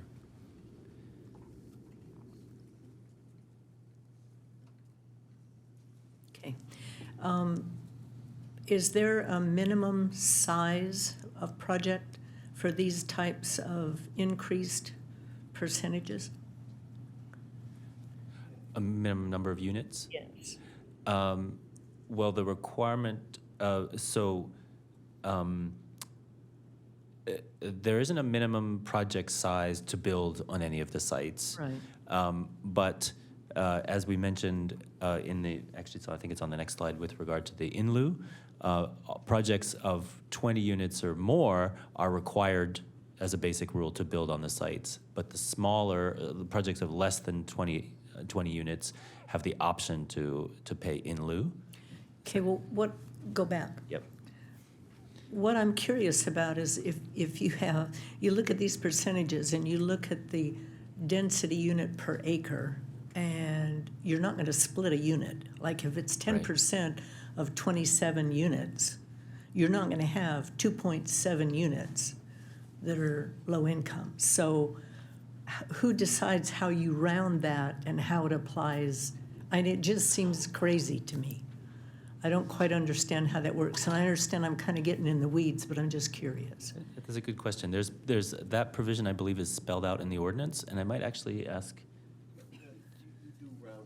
You do round up. You round up, okay. Yep. All right. And then go to the next slide, because my next question was about that. This in lieu fee, you talked about land dedication, suitable within 1 mile provided. But if they locate land that they want to dedicate and it's not zoned appropriately, how do we handle those types of issues? Yeah, it would have to be. It would have to have essentially have to have the overlays zoning on it. So it would have to be another overlay site within 1 mile of appropriate size. So, for instance, the various land pieces on Philadelphia, you would need, say, one shopping center to work cooperatively with another shopping center and transfer densities that way? I don't understand the land dedication part of it. Yeah, that is a potential.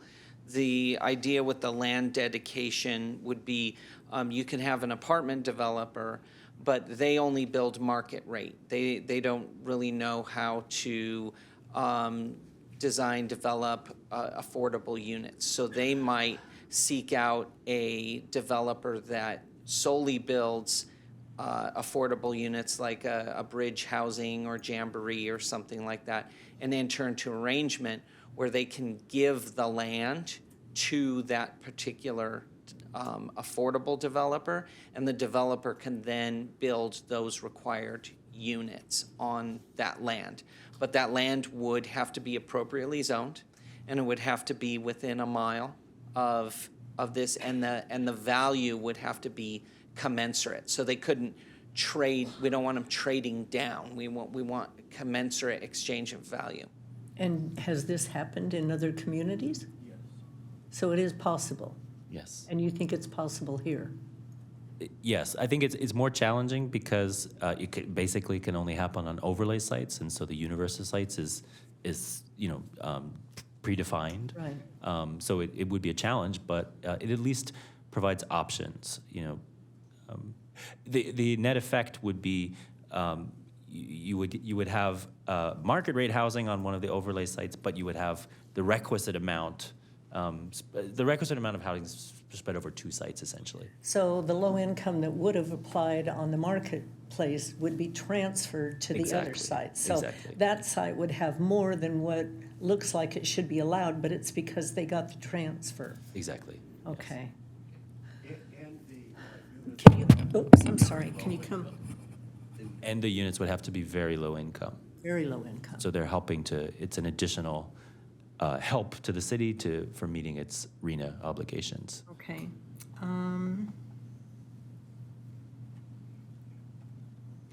Our standards are pretty detailed and very, very different than what we've ever required. I'm assuming there are other communities that have these standards. Are there any communities that have these standards that are near us? Now, you showed us some, sites in Montclair and Claremont, but those are a lot higher density. Are there other communities similar to ours that have these standards for the densities that we're looking at?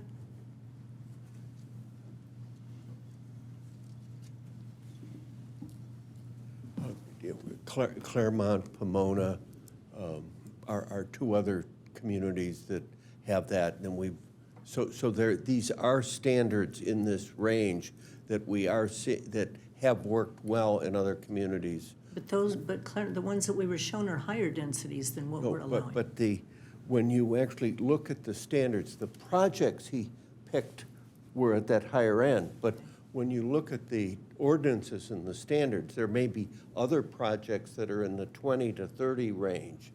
We didn't do an exhaustive study, but I've been working in these similar communities now for 40 years, I have to say, and there are other communities, they're building in that 20 to 30 range with these kinds of detailed standards. This is what is normally being expected, and the developers and the architectural community are used to working with these standards. Okay. All right, thank you.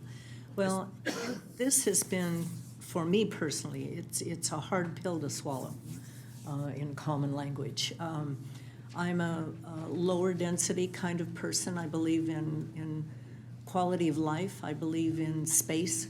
I personally don't think it's healthy to raise children in very highly dense areas. I think kids need to be outside riding bikes and playing and that kind of stuff, so I'm old. And that's just my preference. So this is difficult for me, but let me finish. But I do appreciate all the hard work that's gone into it, and I know our staff has worked really hard, as Andrew has. I'm going to be watching it very closely. I know we have a pending development right now. I had the honor of meeting with the developer, and I believe that he truly wants to build a very high-quality development. Yes. He has experience doing it, and I'm kind of holding my breath and trusting that this is going to be a very good development. But it's a hard pill for me to swallow. I don't like the state intrusion at all. The state is increasingly taking away local control. They want to dictate everything. They want to dictate our land use, our laws, how our policing works. They want to dictate everything and take away personal choice, which takes away our voters' choice. The voters vote for us on platforms that we stand on, and then the state kind of rips the rug out from underneath our feet, saying, you're not going to do it your way. You're not going to listen to your voters. You're going to do what we want to do. And that's Sacramento speaking. It's hard. I share your concern, but I just would say that we took your earlier guidance. I listened to the tape of the January meeting, and we tried to work out with this idea of the essential recreation facilities and with some of these other standards to make sure that the amount of common private outdoor and common outdoor space is certainly the same as many of the peer communities in the Inland Empire and around Los Angeles and in Orange County are providing, and to add this newer idea of essential recreational space that I was listening to.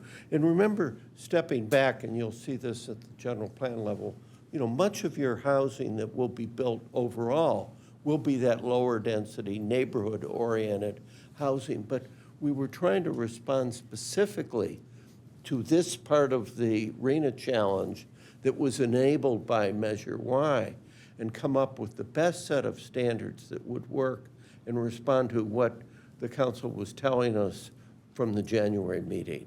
And I appreciate that. And I think, staff did listen, consultants did listen to us on what our concerns were. And I really do think that they've done an excellent job in working with us as much as possible to create the best projects possible. I still do have, obviously, Nick, my thing about parking spaces. I still do have a lot of concerns. But we'll just wait and see, And there will be an opportunity to come back a year from now when you're doing phase 2 zoning with the general plan update being finished and fine-tune this if it's not completely meeting your needs. Well, and I think, if the one development moves forward, and I'll be holding my breath, but I'm hoping it turns out well, and I'm hoping it's very successful and people overwhelmingly accept it, then I'll feel better about moving forward with subsequent developments. So it's hard, though. It's hard. Mayor, I think you're correct. I think all of us are going to be patiently watching what happens here. But, to this gentleman's point, I think I understand what he's saying.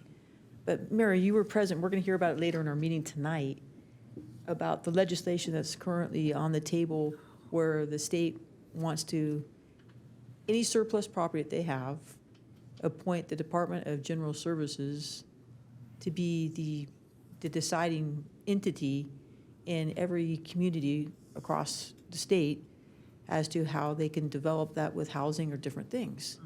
And I asked some of our local representatives about how that even makes sense, how they can just come in and say, we're not going to apply with your zoning, we're not going to apply with your building ordinances, we're going to build how we see appropriate, and then turn it over to us and say, now you maintain it with utilities and public safety and fire.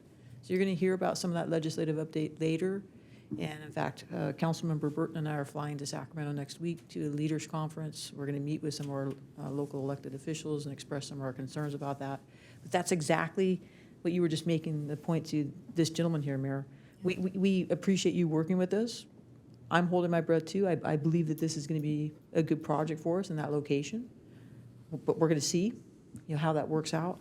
But to the mayor's point, it's not only a hard pill to swallow, but it's a hard pill to swallow to hear the state just saying, hey, we're going to come on our land in your community and build how we see appropriate, and you guys can take care of it once we leave.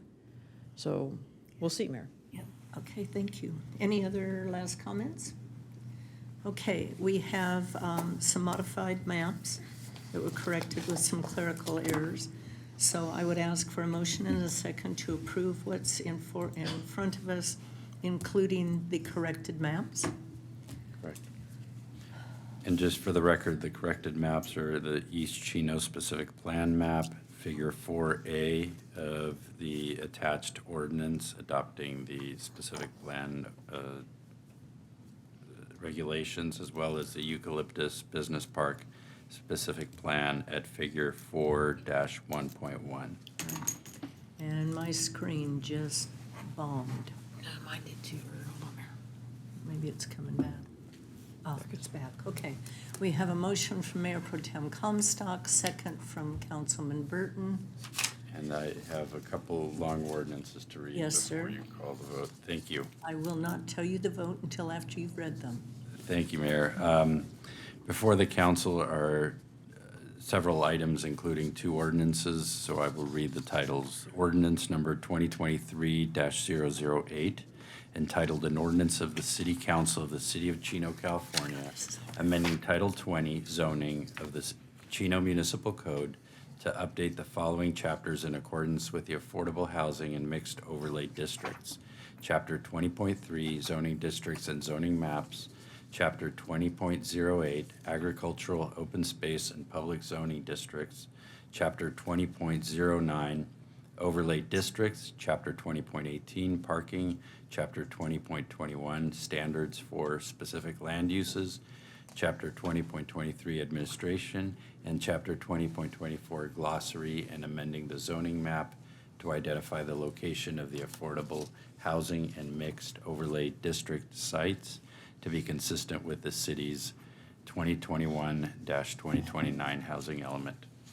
And also included is ordinance number 2023-009, entitled An Ordinance of the City Council of the City of Chino, California, amending the East Chino specific plan, the Eucalyptus Business Park specific plan, the Majestic Spectrum specific plan, revising the text of various sections within these specific plans related to the adoption of the affordable housing and mixed use overlay districts to the zoning code, Title 20 of the Municipal Code, PL 22-0089, Eucalyptus Business Park specific plan amendment, PL 22-0090, Majestic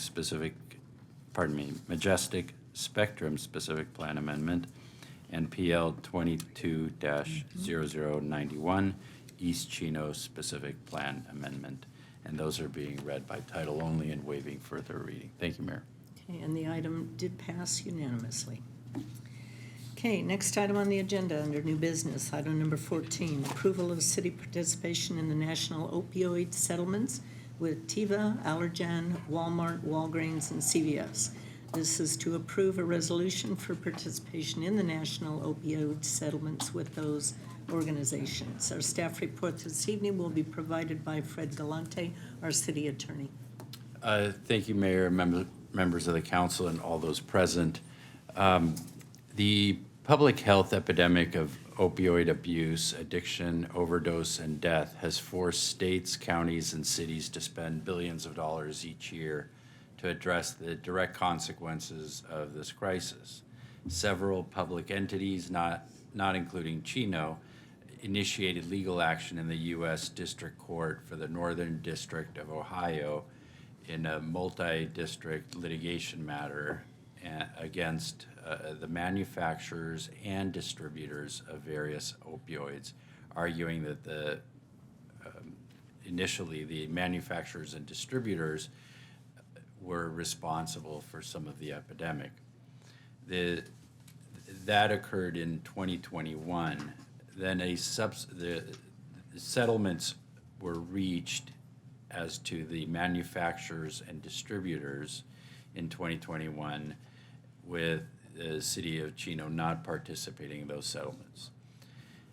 Thereafter, tentative nationwide settlements were reached with an additional set of defendants, namely Walmart, Walgreens, Teva, Allergan, and CVS, and those represented the pharmacy chains that were alleged to have mishandled the opioid pain drugs causing the epidemic.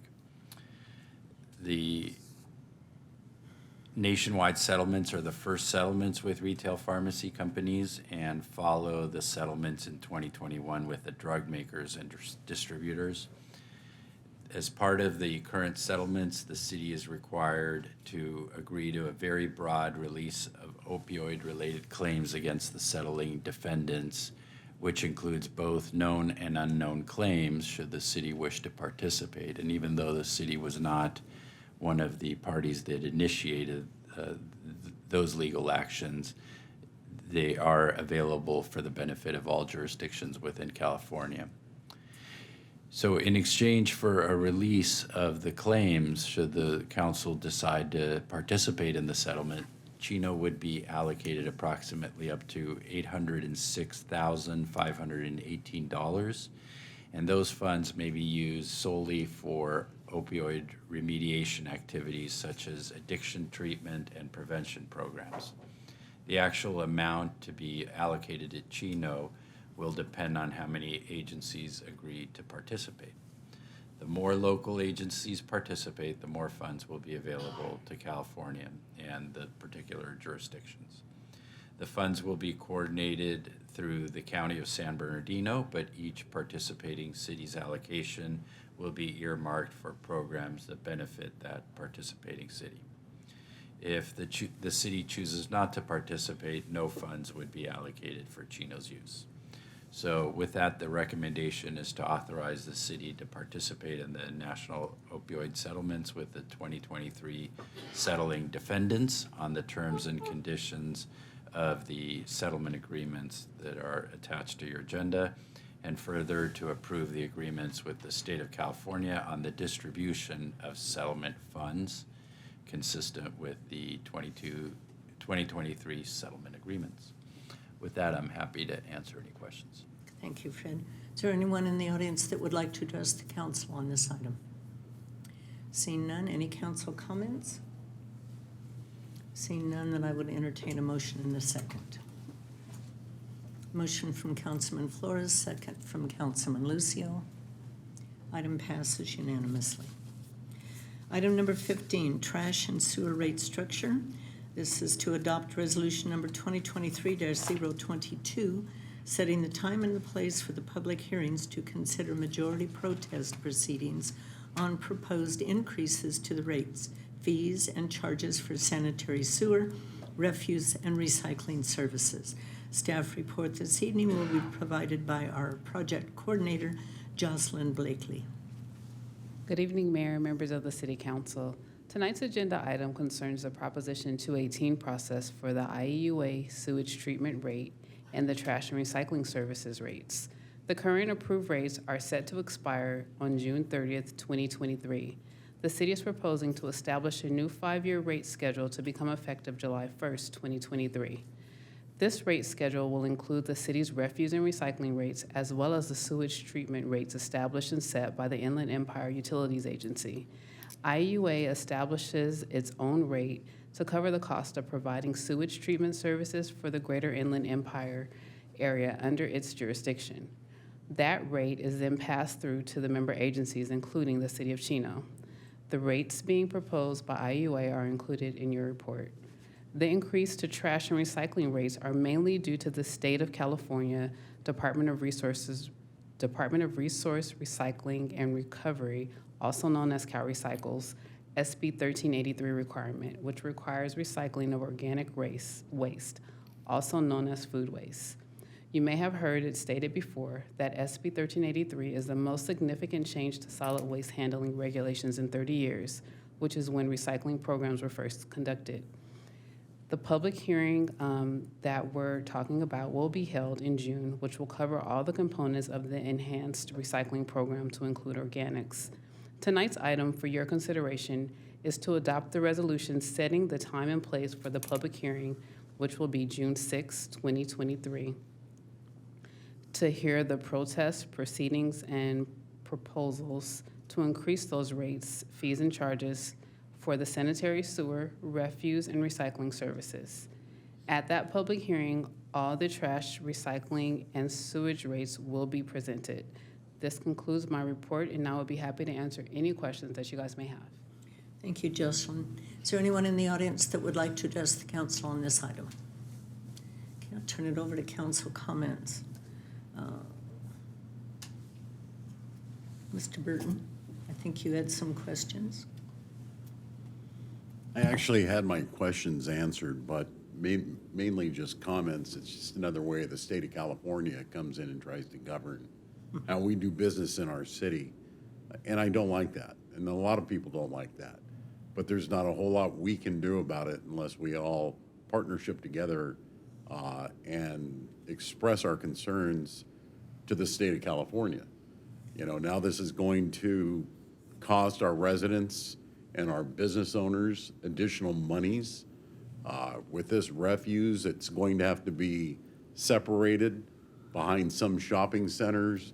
It's going to draw additional flies and rodents, whereas normally they would have 1 or 2 pickups a week to take care of that. Now they're probably going to have to do 5 or 6 or maybe even 7 to take care of that problem so that we don't have the fly issue or the rodent issue. But I just think it's a shame that the state continues to come in and try to regulate what goes on locally. I understand there are certain cities within the state that probably need that, but I just think that we're all being lumped into one category, and I don't think that's fair. And that's my comment. Okay.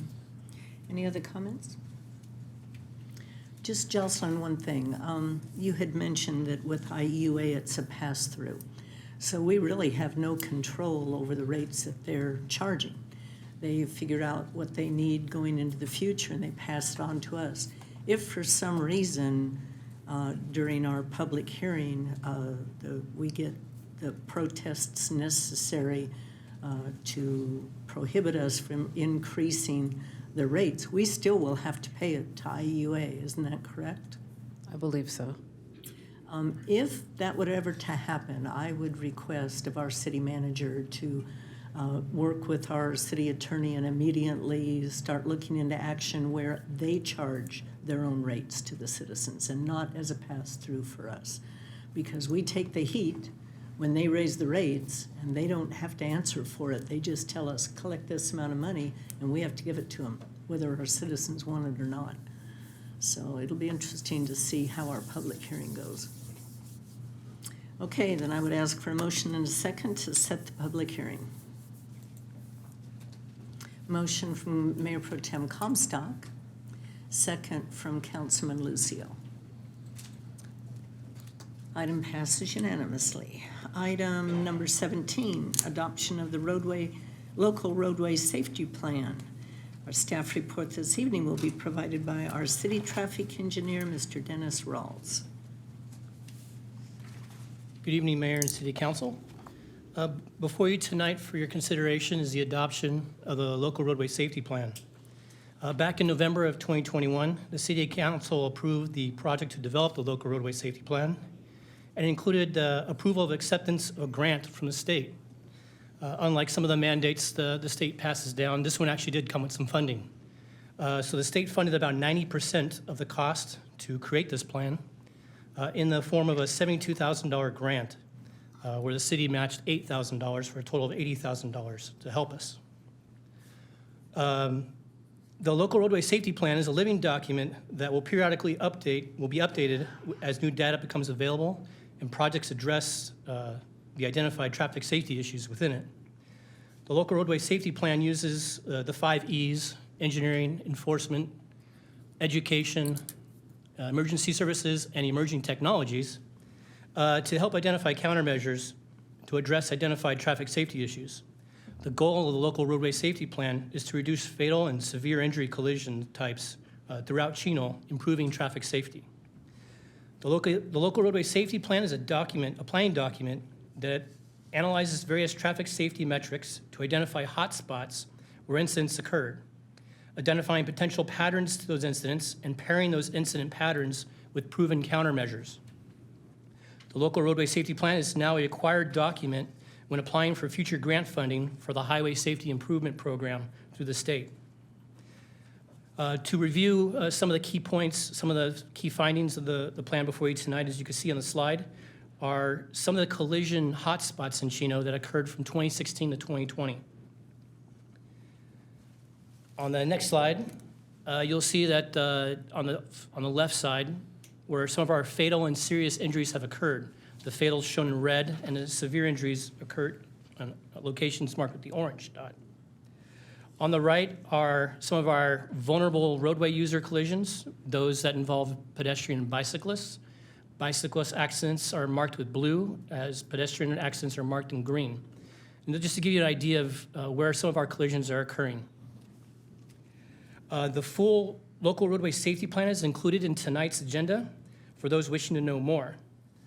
But the final step tonight is council's adoption of this plan so that it can then be used to solicit future grant funding.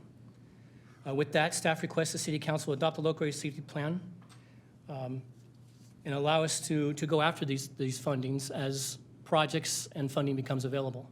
That concludes my presentation. I'd be happy to answer any questions you have. Thank you, Dennis. Is there anyone in the audience that have any questions on this item for us or comments? Seeing none, council comments or questions? If none, then yes, Mark? You know, just, I mean, in looking at this local roadway safety plan, it just, do you have any particular reason why you think there's so many fatal accidents on Kimball Avenue? Because looking at this, it's 1, 2, 3, 4, 5 fatal accidents on Kimball, and then 3 serious injuries. Is it the speed? Some are speed related. There was a variety of reasons for each of these collisions. Some were involved either a pedestrian or a driver under the influence. They were variable. There wasn't like a commonality. The only thing I can think of with Kimball in particular is it's becoming a higher volume street, and with higher volumes comes inevitably higher rates of collisions. If I move back to the other slide, you'll see where most of our hotspots, the larger orange and red dots, are on all of our major intersections throughout the city. So that's just part of it. But in looking at those fatals in particular, a lot of our fatals, and actually I was commenting with our traffic sergeant on this, either have to do with motorcyclists typically making a bad decision, whether they were speeding, exhibition of speed, or doing something that put them in risk, or they involved someone driving under the influence. So it's nothing that we can mitigate that you've seen so far? Not with specifically the fatals. I'm sure the chief's going to chime in. And you'll notice that there isn't a lot, other than that small little grouping on Kimball, they're pretty random throughout the city. Yeah, except Riverside Drive, of course. Yeah, we do find that speed is a factor, obviously distracted driving and alcohol. Several of the ones on Kimball were single vehicle. Nobody else was involved. But we can impact it, and we try and impact it through our DUI checkpoints, making sure we're getting drunk drivers off the roads before they injure themselves, and of course through speed enforcement and other enforcement efforts, which we've been increasing over the past few years as well. Thank you. That's all I have. I have one more. Karen? Dennis, there's a lot of volatility it appears to pedestrians on Riverside Drive between like Mountain and Ramona. Do we have any further analysis on that? The local road safety plan took a look at those areas in particular. In these particular areas, some of those locations are where they're unsignalized. So there might be a pedestrian entering the roadway at a place that doesn't have protection for them. I didn't find any real common pattern in terms of why. It just, there's different times of the day, different days of the week, weekends, weekdays. It was scattered throughout the different statistics on why. So I couldn't say that, oh, it's because we didn't have enough lighting or we didn't have proper signage. There wasn't something specific to these groupings other than Riverside Drive, again, is one of our most busy corridors. But that's part of the whole purpose of this plan, right, is to identify these, look for those, and then start determining whether or not there's something we can do through any of those 5 E's to help address these, to lower these down. I will note that these collision statistics and these dots that you're seeing only go up to 2020. So collisions and information from 21, 22, and so far in 23 aren't reflected here. And I know we've done several projects already in the city, Riverside Drive improvements for one, that may not reflect what we're seeing in front of us right now. Thank you, Dennis. Well, and now that people can cross without a crosswalk, they can jaywalk. Right. I think we're going to see more injuries, sadly, and possibly even more deaths. I know some of those fatalities were people going from the apartment complexes across to Rio Rancho Market. So people don't want to walk down to the corner and go with the traffic light or the crosswalk, and now that they don't have to do that at all, we may see those statistics actually increase. And that takes away one of our E's, the enforcement issue. Yes. We're not able to go in and do that, and as the mayor said, I hope we don't see an increase, but that's probably unlikely. And that's where the other E's might have to pick up some of the slack where enforcement is being hand-tied. So things like, creating barriers between pedestrian paths of travel and mid-block crossings might be something we look into. Yeah. I know as a standard in Chino, before sidewalks were curb adjacent. Now we force all new development to try to put their sidewalks parkway adjacent, creating a landscape barrier. So things like that, we can get creative with ways to, other ways to address these. Well, even what you did at the transportation center right here, putting the fence in between because people were running and endangering themselves with the buses going by. Exactly. We have to protect people against themselves sometimes. Okay, if there's no other comments or questions, I would entertain a motion and a second, please.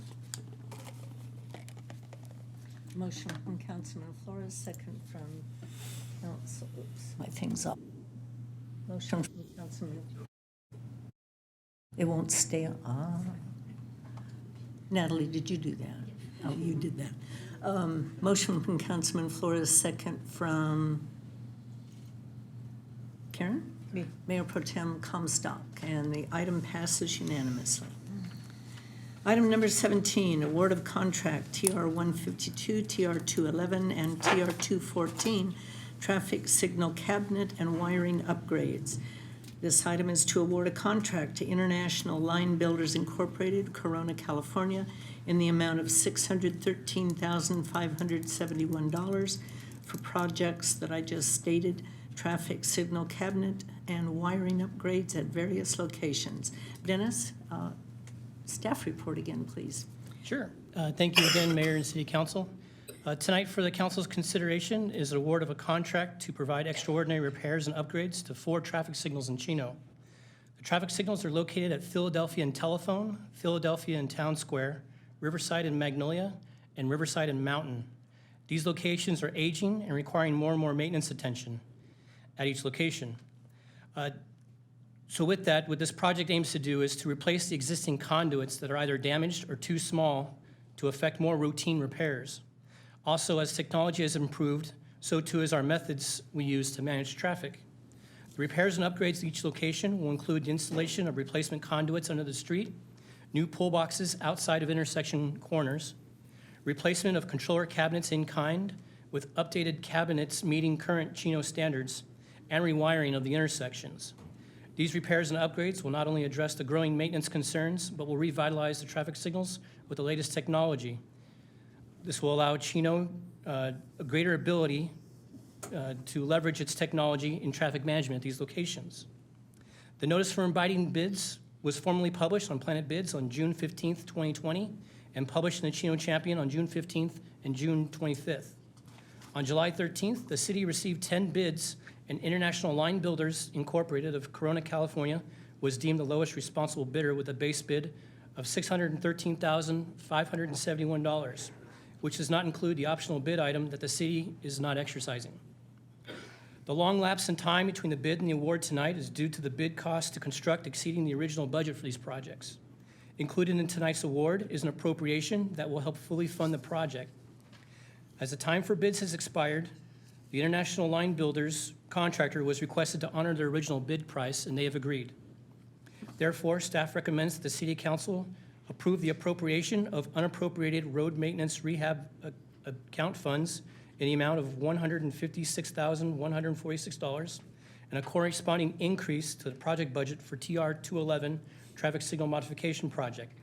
Staff also recommends that the City Council award a construction contract to International Line Builders Incorporated, doing business as ILB Electric of Corona, California, for project numbers TR 152, TR 211, and TR 214, traffic signal cabinet and wiring upgrades at various locations in the amount of $613,571 and $92,035 for construction contingencies, for a total contract amount not to exceed $705,606. In addition, staff is requesting authorization to spend up to $61,360 for contract management costs and $30,681 for inspection costs. This concludes our presentation, and I'm available to answer any questions you have. Thank you very much. Anyone in the audience want to address the council on this item? Seeing none, council comments, questions? Then I'd entertain a motion in a second, please. Motion from Mayor Pro Tem Comstock. Second from Councilman Lucio. Item passes unanimously. Item number 18, notice of completion MS 202/ST221, sidewalk crossing access improvements and Norton cul-de-sac. Accept projects that I just stated on the Norton cul-de-sac is complete, and authorize the Director of Public Works to file a notice of completion. Staff report will be provided by Maria Frazier, our CIP Engineering Manager. Good evening, Madam Mayor, council members, and staff. The item for your consideration tonight is to authorize the Director of Public Works to file a notice of completion for MS 202, Chino Avenue ramps, and ST 221 Norton cul-de-sac. The scope of the included the reconstruction of accessible ramps along the east side of Norton at the cul-de-sac, just north of SR 60, and reconstructing 3 ramps along the north side of Chino Avenue and building the respective receiving ramps on the south side at 16, 17, and 19. The project has been successfully completed under budget and the work per the terms and conditions of the construction contract. It's staff recommendation. The council approves the staff report with the recommendations indicated. This concludes my report, and I will be happy to answer any questions you may have. Thank you very much. Does anyone in the audience like to address the council on this item? Seeing none, council comments, questions? Karen? Maria, I want to thank you and staff for completing this project. I actually went out there and looked at it, and it looks very nice. I would like to ask the council's permission for direction to the city manager. I think there are several other cul-de-sacs in the city that we've done some similar things to. I would like for us to perhaps take inventory of them and make sure we go out and make some of the corrections to them as well as part of our budget and our capital improvement program moving forward. I think it's nice down there that we went down there and put the sidewalk back in, made that a very nice walkable area for our residents to recreate in, so thank you. Maria, do you have anything else you want to tell us? How about She's not talking about that. Yeah, how about anything else? Turn your microphone on. It is referring to my leaving the city. Yes. Yes, will be leaving the city. I have taken a post as the city engineer, which is a executive management position at the city of Palm Desert, and I will be starting next Monday, the 10th. Maria, we're going to miss you. Congratulations. Our loss is going to be Palm Desert's gain. You've done a great job for us. We wish you the best in your next chapter of your career. Hopefully one day we'll get to bring you back home to the city of Chino again. Well, since I'm given the opportunity, I want to thank council and city manager and my fabulous public works director for allowing me the growth and the opportunities that he and you guys have afforded me and giving me all these challenging projects that sometimes were a headache, but once we got done, we felt like we had accomplished something and we had a better quality of life for our residents. But thank you very much. We're going to miss you, Maria. You've been fundamental in a lot of the projects we have going on, and some of your knowledge base and a lot of your contributions to these projects is going to be missed. I'm sure Amar's going to miss having his right-hand person there to help him. Well, so you know, staff has my personal number, so I have allowed them to call me if they need me, so it's okay. I'd be willing to help them out with whatever they need. And I'd like to help Amor if he needs to. He wants me to work on the Friday that I'm off there here, so. He made that proposal already. Good luck, Maria. Yeah. Thank you. Good luck, and you will be missed, but hopefully you'll be back. We'll see. Okay, then we need a motion and a second, please. Motion from Mayor Pro Tem Comstock, second from Councilman Burton. Item passes unanimously. Item number 19, reimbursement agreement for the Chino High School reconstruction project. This is to approve increases to the applicable costs associated with the reimbursement agreement by $414,291.77 with Chino Valley Unified School District for the Chino High School reconstruction project, ST 182, for a revised amount of $1,541,291.77. Staff report this evening will be from Michelle Henderson, Associate Civil Engineer. It's a lot of money. Good evening, Madam Mayor and members of the City Council. The mic's not on.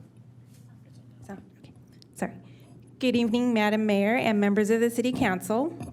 In January 2021, the City Council approved a reimbursement agreement with the Chino Valley Unified School District for the design and construction of street, pedestrian, and utility improvements associated with the Chino High School reconstruction project. The scope of improvements is shown on the exhibit before you, with the city's share of improvements shown in red and the district's improvements shown in green. The city's share primarily consists of construction of directional accessible curb ramps, high visibility crosswalks, curb, gutter, sidewalk, pavement rehabilitation, and signing and striping along the outer edge of the high school perimeter frontage. The total estimated cost for the project at the time the agreement was executed was $7,486,286, of which the city's estimated share was $1,127,000. In May 2021, the district formally bid and awarded contracts for construction of the off-site improvements for the sewer, street, drainage, and water improvements. And during construction in July 2022, the paving contractor encountered issues with the existing cross slope of the perimeter roadways, primarily on Jefferson Street and 10th Street. This issue necessitated an additional site survey, which concluded that a larger area of roadway reconstruction is necessary to meet the accessibility standards and maintain a smooth driving surface. The additional work would have resulted in costly change orders under the existing contracts, which would have affected both the district and city budgets. We agreed to redesign, along with the district, to redesign and rebid the work for estimated completion for this summer. The district then formally bid the remaining work in December 2022 and awarded construction contracts at their March 2nd, 2023 board meeting.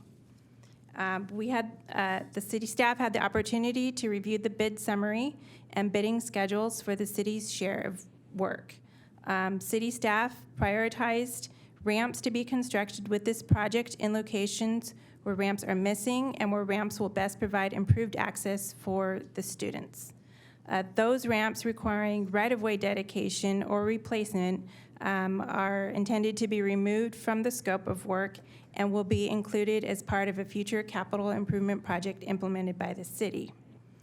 Therefore, based on the awarded contracts and terms for reimbursement of design and construction management, the city's fair share costs for the subject project are expected to be $1,541,291.77. This amount includes costs for the design, construction management, and construction, including a 10% contingency for the construction costs. That concludes my presentation. I'd be more than happy to answer any questions. Is there anyone in the audience that would like to address the council on item number 19? Seeing none, council comments, questions? Councilman Burton? Is this something the school district funds initially and then we go back and reimburse them? Is that what I heard you say? Yes, that's how it will work. Okay, and then we reimburse them when the project is completed. Is that correct as well? Per the agreement, they will send us invoices as the construction progresses. Okay, so it's not at completion. It's when it just periodically they'll send the invoices. Correct. Over. Okay. Okay, I don't have any questions. Karen? This is a tremendous amount of money, but the voters voted for a bond to improve our schools throughout the district, and Chino High is certainly, I think, one of the nicest schools in the district currently. And when you look at how they reoriented the school and the roads and sidewalk and accessibility around it, it's in dire need of correction and upgrade. So I'm happy to see us doing this work. So now we'll have nice accessibility and roads and access to a very, very beautiful school that will hopefully last us for a very long time. Mark, nothing? Chris? Yeah, my only comment is we heard from a resident today whose children attend Chino High School, and a lot of the students there, as we heard, do walk on the street there. So I mean, my only comment would be, I hope that from our end, and we can communicate with the school district and make sure that there is some sort of safe space for these students to be able to cross. One thing we also heard was that some of the construction workers did do their part in helping some of these students cross the street. I thought that was pretty awesome. But if we can just stay on top of that, again, from safety perspective for those students out there, that's all. Okay, thank you. I've had questions from various people in our community about the stop sign at Jefferson. I mean, we have a signal at Walnut, we have a signal at Park, but we have a stop sign on Jefferson. And the questions to me is, they understand the stop sign at 10th Street and Jefferson and 10th Street and Park, but they don't understand the stop sign on Benson and Jefferson. Why wasn't it a signal that's triggered by traffic or pedestrians? Why in the world did they put a stop sign there so close to a signal? What if our traffic engineer might be able to answer that? Because I can't explain it. So the school district wasn't required to do any kind of traffic analysis as part of the project to determine whether or not they were going to cause any traffic impacts. So there was no opportunity for the city to ascertain whether or not any improvements other than what we know to be built could have been built. So with that, we understood that pickup and drop-off was being moved to the north side of the school on Jefferson Avenue. With that intersection at Benson and Jefferson, it was felt definitely during construction that was going to be a higher pedestrian crossing, and that the pickup and drop-off would facilitate needing to control the right-of-way there. So that's why the all-way stop was installed at Benson and Jefferson, was to really help up with the pickup and drop-off at the location. Now, certainly now that the orientation of the school is complete, the city can conduct traffic signal warrants and determine whether or not those warrants have been met, including how many pedestrians are crossing each intersection. And if a signal is warranted, then program a traffic signal to be built at that location. You may know that there's a signal there at Park in Benson that now that the school's been reoriented, doesn't serve the purpose it was built for now. But removing a signal is way more complicated than building one. So, but that's certainly something we can take a look at. I would recommend once the construction is completed that we do that. For sure. Okay, thank you. Any other questions or comments? Kurt? And I apologize for my ignorance on this, but when it comes to bonds, the school is built the high school through the bonds. Because of the construction of the school, we're also doing improvements around the school to facilitate that. Are we able to enjoy any of those, or does that come directly out of our coffers? Comes out of our coffers.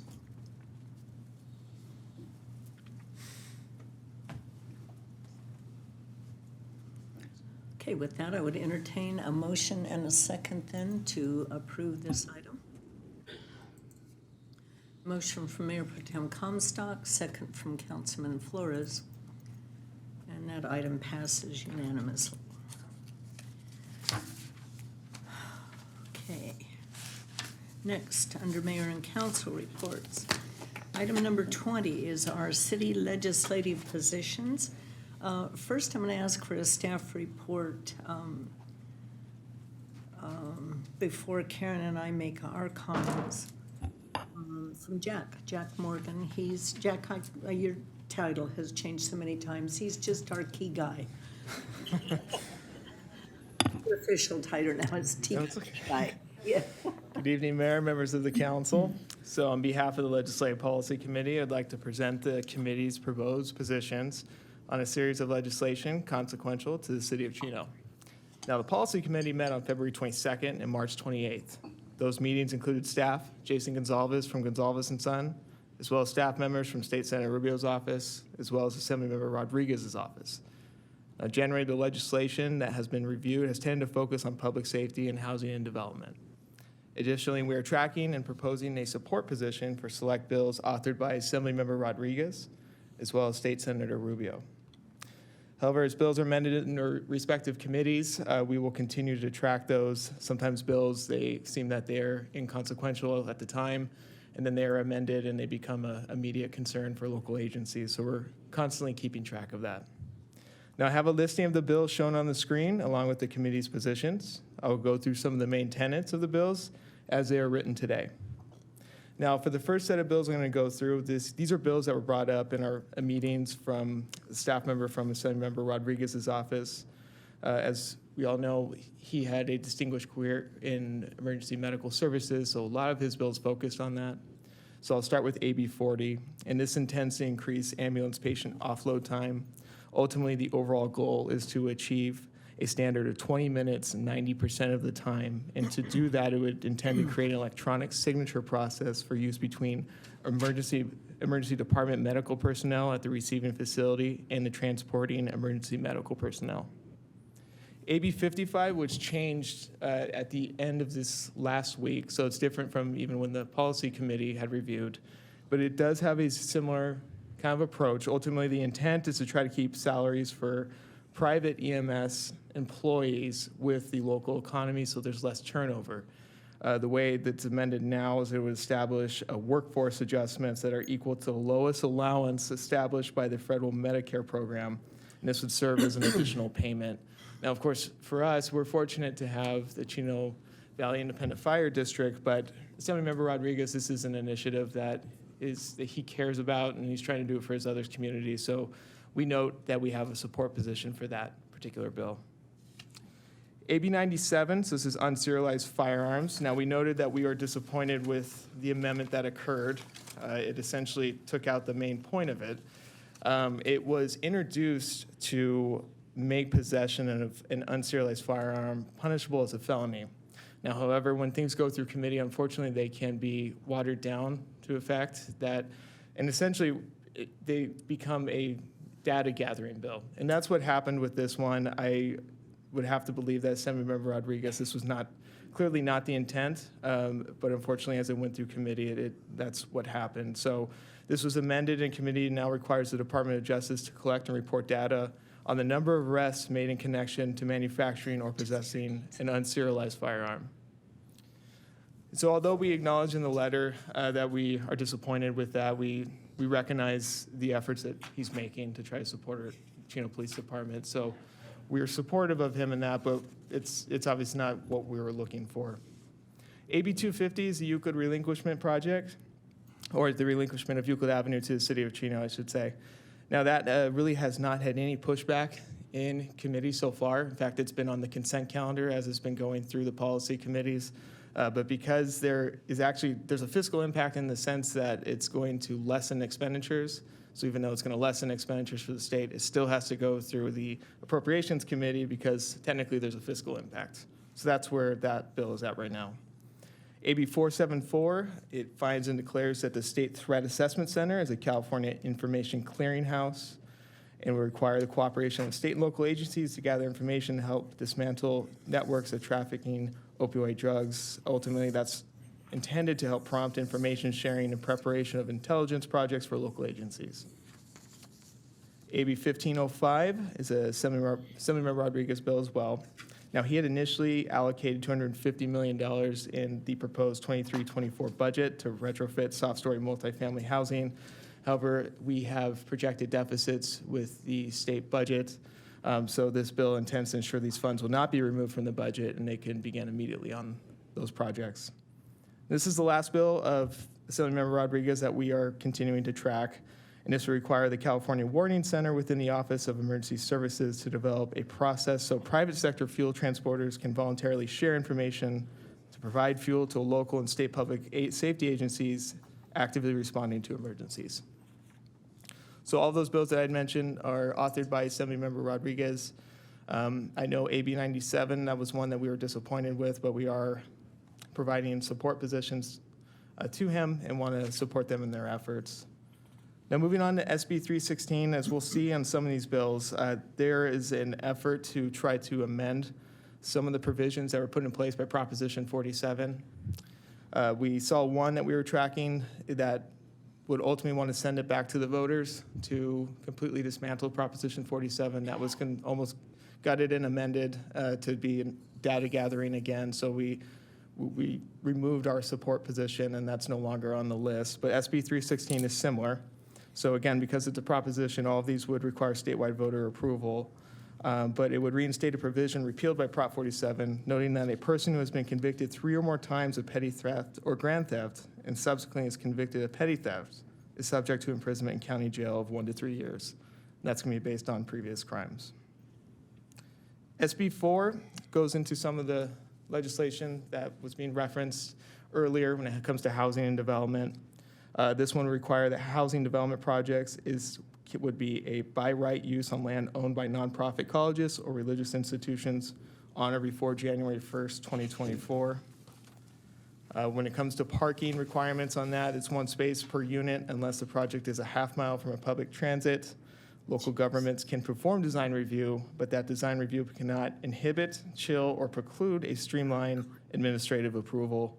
So it's a very broad kind of prohibition that they're putting on agencies with that.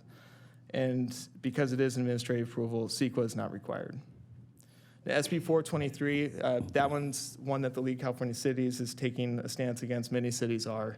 So this stems from Senate Bill 35 from 2017, which authorized the development proponents to submit an application for multifamily housing for administrative approval if it met certain conditions. Initially, there was a sunset date on that for 2026. This would remove that. And then another key provision is it authorizes the Department of General Services to act in the place of local governments for purposes of administrative streamlined approval for development on property owned or leased by the state. Now, that potentially has a huge impact for Chino, particularly with CIM and all of the state property that's there. This has been amended since the policy committee has met, actually to the positive. Initially, objective planning standards was written to exclude local and fire building codes. That's been removed. So local and fire building codes are now back as being a part of objective planning standards. The other part is local governments cannot require consultant studies if it is deemed to not be related to objective planning standards.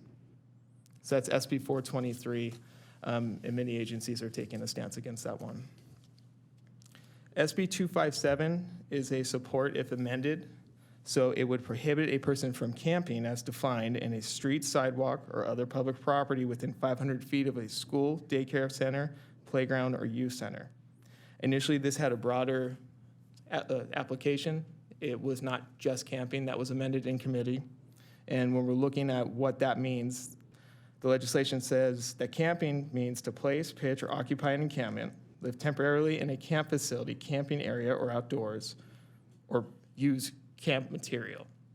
And so it's very specific, and because it's so specific, it can only apply in certain circumstances. So although we recognize that it could provide regulatory tools for our police department, and we appreciate that, the way it's written, we're asking that it be reverted back to the way it was introduced. So it's support if amended on that bill. AB 367 has to do with additional and consecutive sentences for individuals that sell narcotics and cause harm to another person, and it would carry a consecutive term of 3 to 5 years. This was focused to fentanyl. Initially, it include controlled substance. That was the term that was used. So that was also now focused in on fentanyl, but I think because of the impacts and the damaging impacts it's had on communities, the policy committee is taking a support position on that. AB 797 has to do with independent commissions for local police agencies. The policy committee is suggesting a opposition against this, and this would require that each city and county by January 15, 2025, create an independent community-based commission on law enforcement practices. They would conduct independent investigations and complaints against police officers alleging physical injury or death. In the letter, we note that the Chino Police Department certainly has a great relationship with our community and engages with our community, and I think this may be a wholesale reaction to other public agencies, and it should not have to apply to specific police departments. And so that's how the letter is written. SB 31 is also support if amended. It notes that sitting, lying, sleeping, or storing, using, maintaining, or placing personal property upon any street, sidewalk, or other public right-of-way within 1,000 feet is a sensitive area. Sensitive area meaning a school, daycare, library, any sort of area like that. That's what they're saying. You can't be 1,000 feet from that. The policy committee is in support of that. The only thing is it requires 72 hours notice before any action can be taken. It would actually slow down our current process. So it's support if amended with the qualification that that be less than the 24 hours notice. SB 55 has to do with catalytic converters. This is a support. It allows for traceable payment, but the key provision is that it would prohibit a dealer or retailer from selling new or used motor vehicles equipped with a catalytic converter unless that catalytic converter has been permanently marked with a vehicle identification number. So we think that's going to support the efforts that the Chino Police Department is already putting forth. AB 1708, this is kind of the last of the more public safety focused ones. This is a support position. Again, it has to do with Proposition 47. So it's, if approved, it would go to the voters. But it would amend Proposition 47, including the definition of shoplifting to specifically exclude the theft of firearm, vehicle, or identity. The proposed bill would require a person convicted of shoplifting with 2 or more prior convictions of theft-related offenses to be imprisoned in county jail for 1 year, maybe extended to 3 years. So the policy committee is recommending a support position on that. Now I'm going to move on to State Senator Rubio's bills. So Senate Bill 536, that has to do with the Stark Youth Correctional Facility.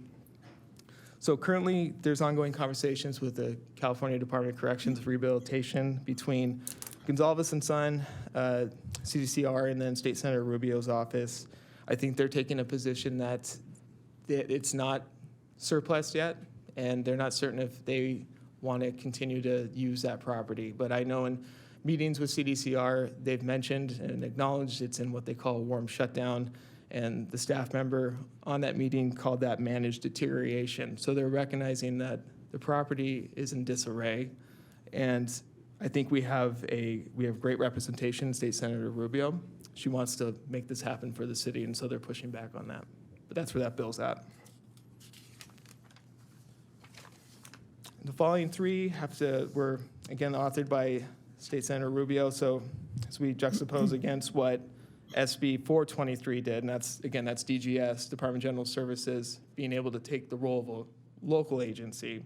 We note in the letter that those wholesale changes is not what's going to benefit communities. It's bills like SB 20, which provide different tools for cities to be able to meet the affordable housing challenges. So this would authorize 2 or more cities to enter into a joint powers agreement to create a regional housing trust.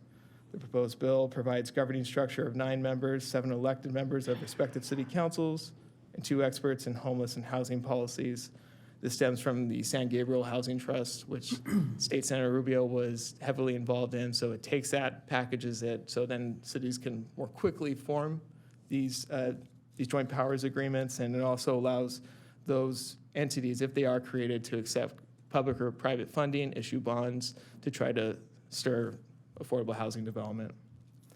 In SB 459 and SB 690, State Senator Rubio has long been an advocate of victims' rights. Both of these go towards that goal, and so the city, or the policy committee, is suggesting that we support those items as well. So that concludes my overview of the bills that have been discussed so far, and I'd be happy to answer any questions that the council may have. Jack, just one comment before I turn it over to Mayor Pro Tem.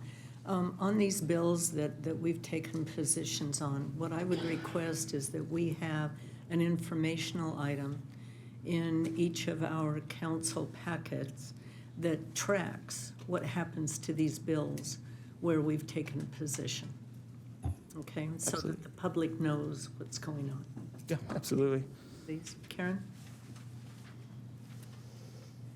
Jack, thank you for the report. I really do like the way that we are doing the new legislative analysis and tracking these bills. I just want to say that there's a lot of disappointment in a lot of this legislation, but there's also, I think, opportunities for us to meet with our elected officials and find ways to make corrections to previous legislation that harmed law enforcement, as well as some of the bills that they're carrying for us to relinquish state property to us. So while there are things that are certainly disappointing or don't have as much teeth in them that we would like, I think there is room to come to the table. That's one of the things I know, Jack, you've arranged for us to have meetings with Assemblymember Rodriguez and Senator Rubio, and who's the third person? The Department of Corrections, correct? Mm-hmm. So I also think this is about personal relationships. Certainly, it's better for us to get to the table and have discussions with these people while this process is going on versus when they take the vote on the floor, because we already know that they already know all the votes, and by then it's too late. And that just gives us other opportunities to talk about different things that are affecting our city.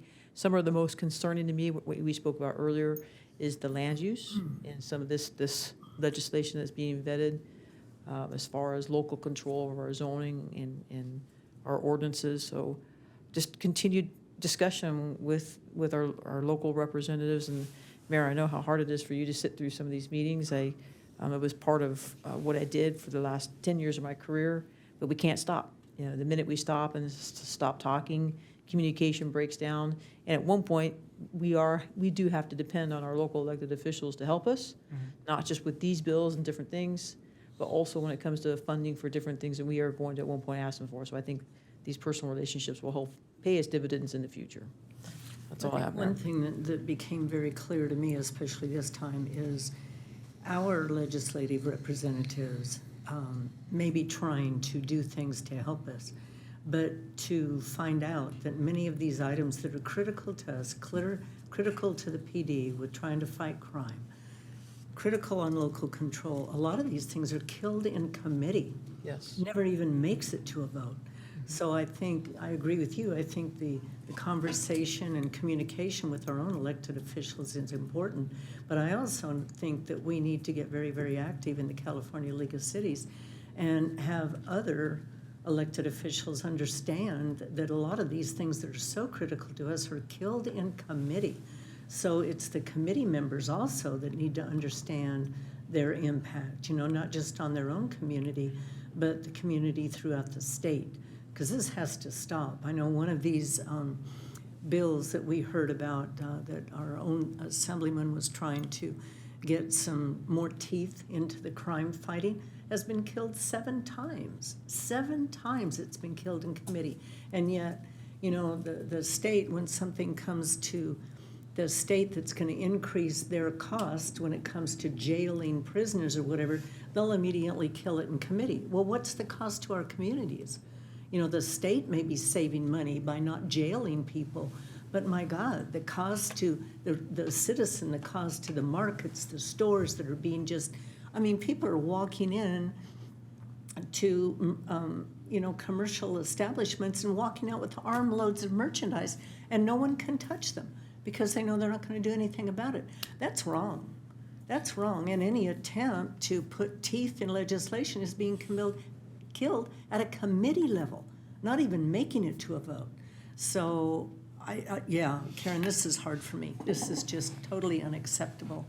You raised some great points here, Mayor. It's one of the things that came out of the last legislative policy subcommittee was that we do have to take time to get to the committees themselves. Absolutely. And speak with them.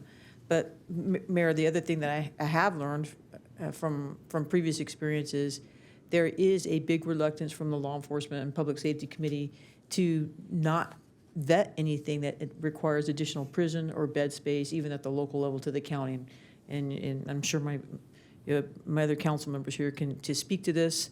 But sometimes it does take, if you are familiar with this process, it takes 4, 5, 6, 7, 8, sometimes 9, 10 asks before finally we can get in front of committees and get in front of our local elected officials and show them and demonstrate to them. I mean, we're still trying to do cleanup legislation from Propositions 487 and 57 and different things. So we pass a lot of this stuff. We don't realize what the impact is going to be.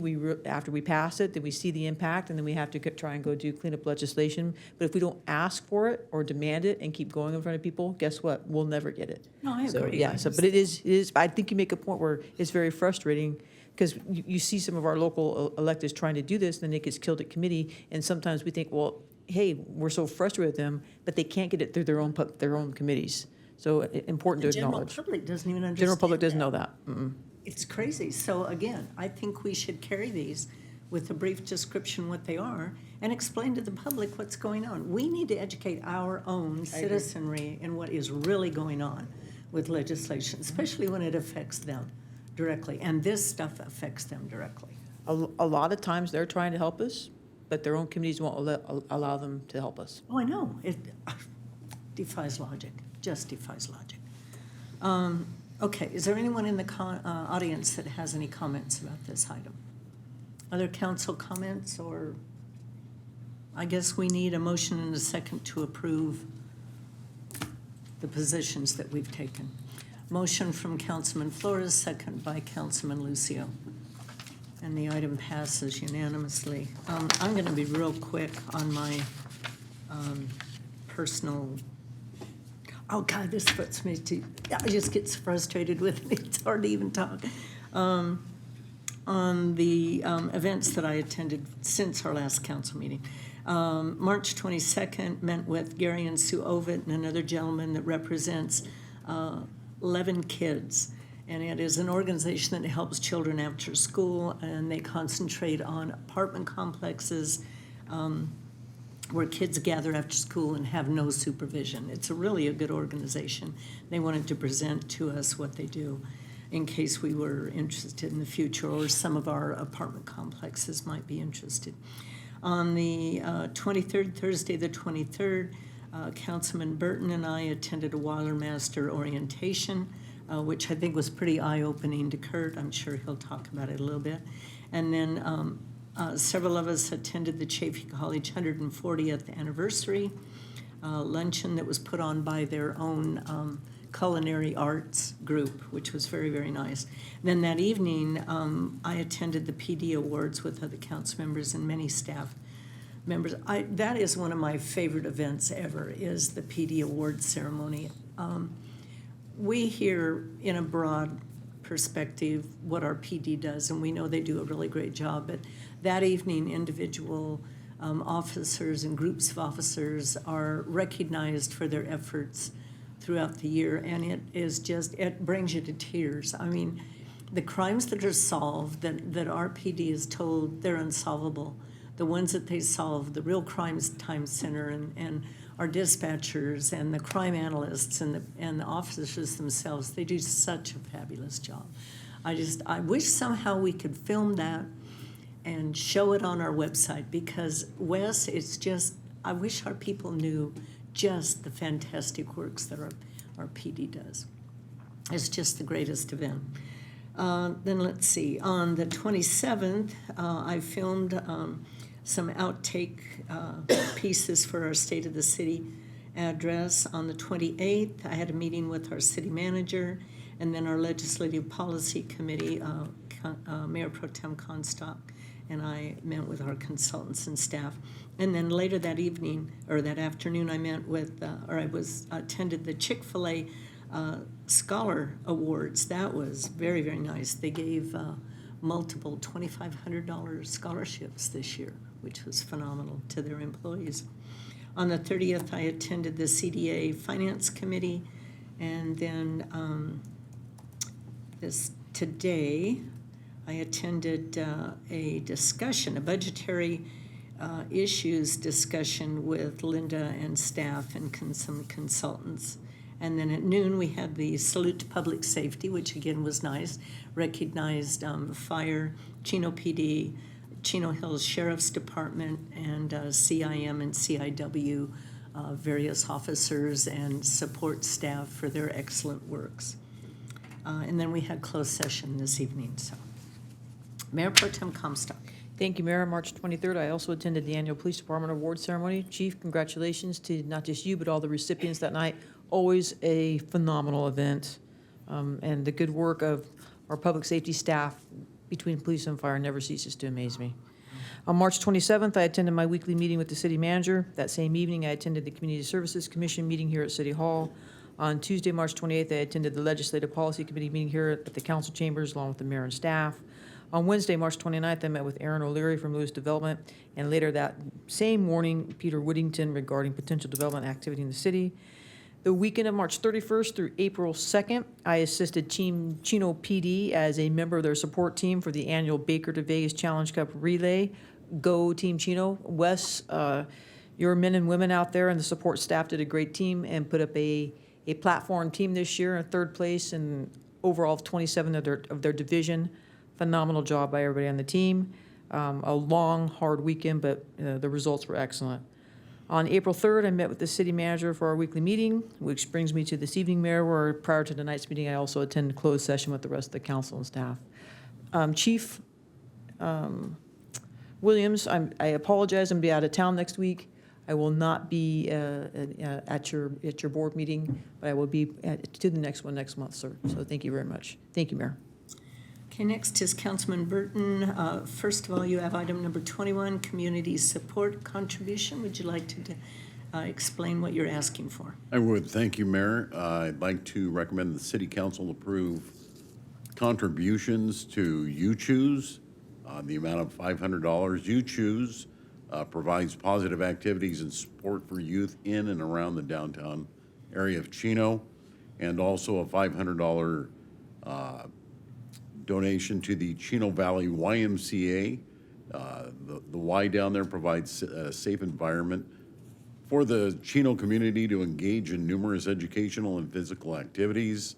The proposed contributions will go towards the Chino Valley YMCA sustaining campaign to ensure continuity of services. Okay, and with that, we need a motion and a second for approval. Motion from Councilman Flores, second from Councilman Lucio, and your item passes unanimously. Now for your report. Thank you.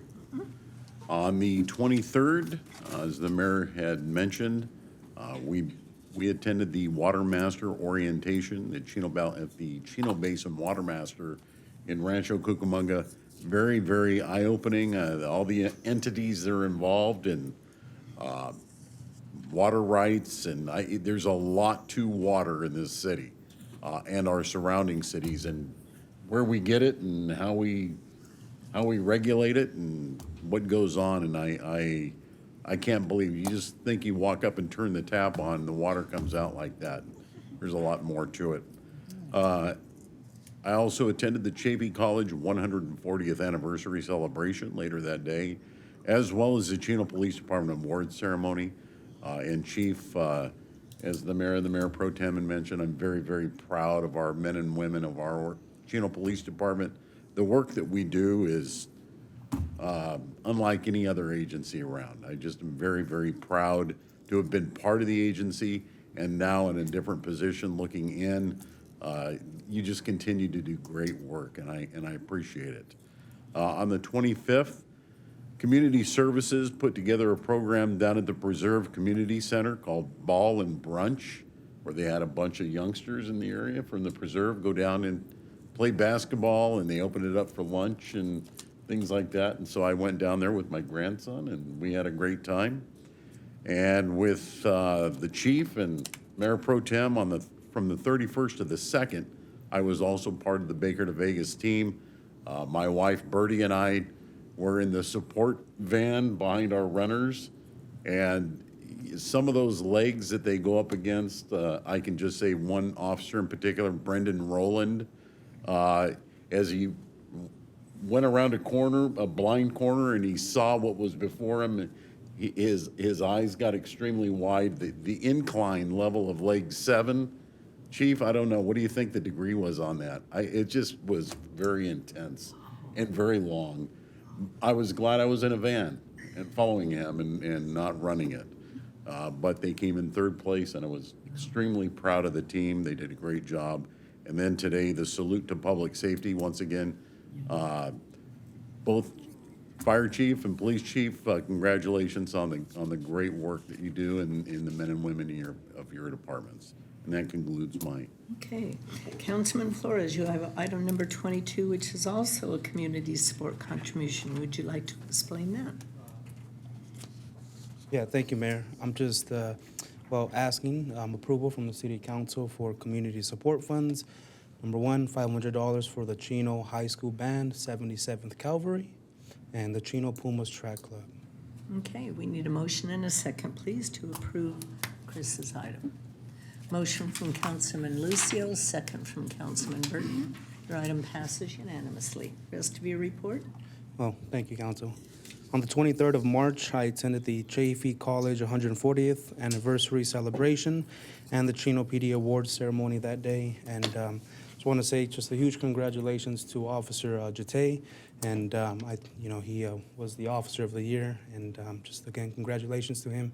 And since the cat's out of the bag, I just want to say congratulations, Chief, on your announcement of your retirement. And it's going to be August is a great month. It's my birthday month, but we will definitely miss you. But on the 24th of March, I attended Career Day, as was mentioned earlier by Julia Cabrera, over at Newman Elementary School. And I got to say, one of my proudest moments I had there is I shared with the students that every council meeting we start with the flag salute. And I asked, second graders and fourth graders if they knew the flag salute, and they all did, and they were all just astounded to say the flag salute with me, so I was just pretty proud of that. On the 27th of March, I had a State of the City interview. On the 28th of March, I attended the West Valley Mosquito and Vector Control District Board meeting. And just a quick report on that. I guess the topic of the day was our Dr. Michelle Brown, the general manager. There was just an approval by the board for her contract extension, in her employment. So congratulations to Dr. Michelle Brown. On the 31st of March, I attended the Senior Legends opening ceremony. That was pretty awesome, my first time there, and my favorite part was when the cheerleaders came out.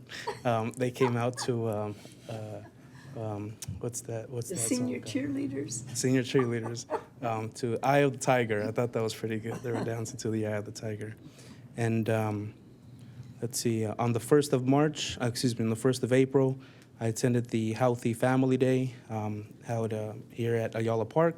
Pretty awesome. Had a chance to take my dog and kind of see some of the activities that were happening. Really great turnout. And that same day, I attended the 3rd annual Sensory Easter Basket giveaway held by an organization called Adrian's World, and just has a emphasis on children with autism. So that was a great turnout as well. And earlier today, again, thank you to the Chino Valley Chamber of Commerce for their another great turnout, another great event, and that was the Salute to Public Safety. And that concludes my, and Maria Frazier, congratulations again.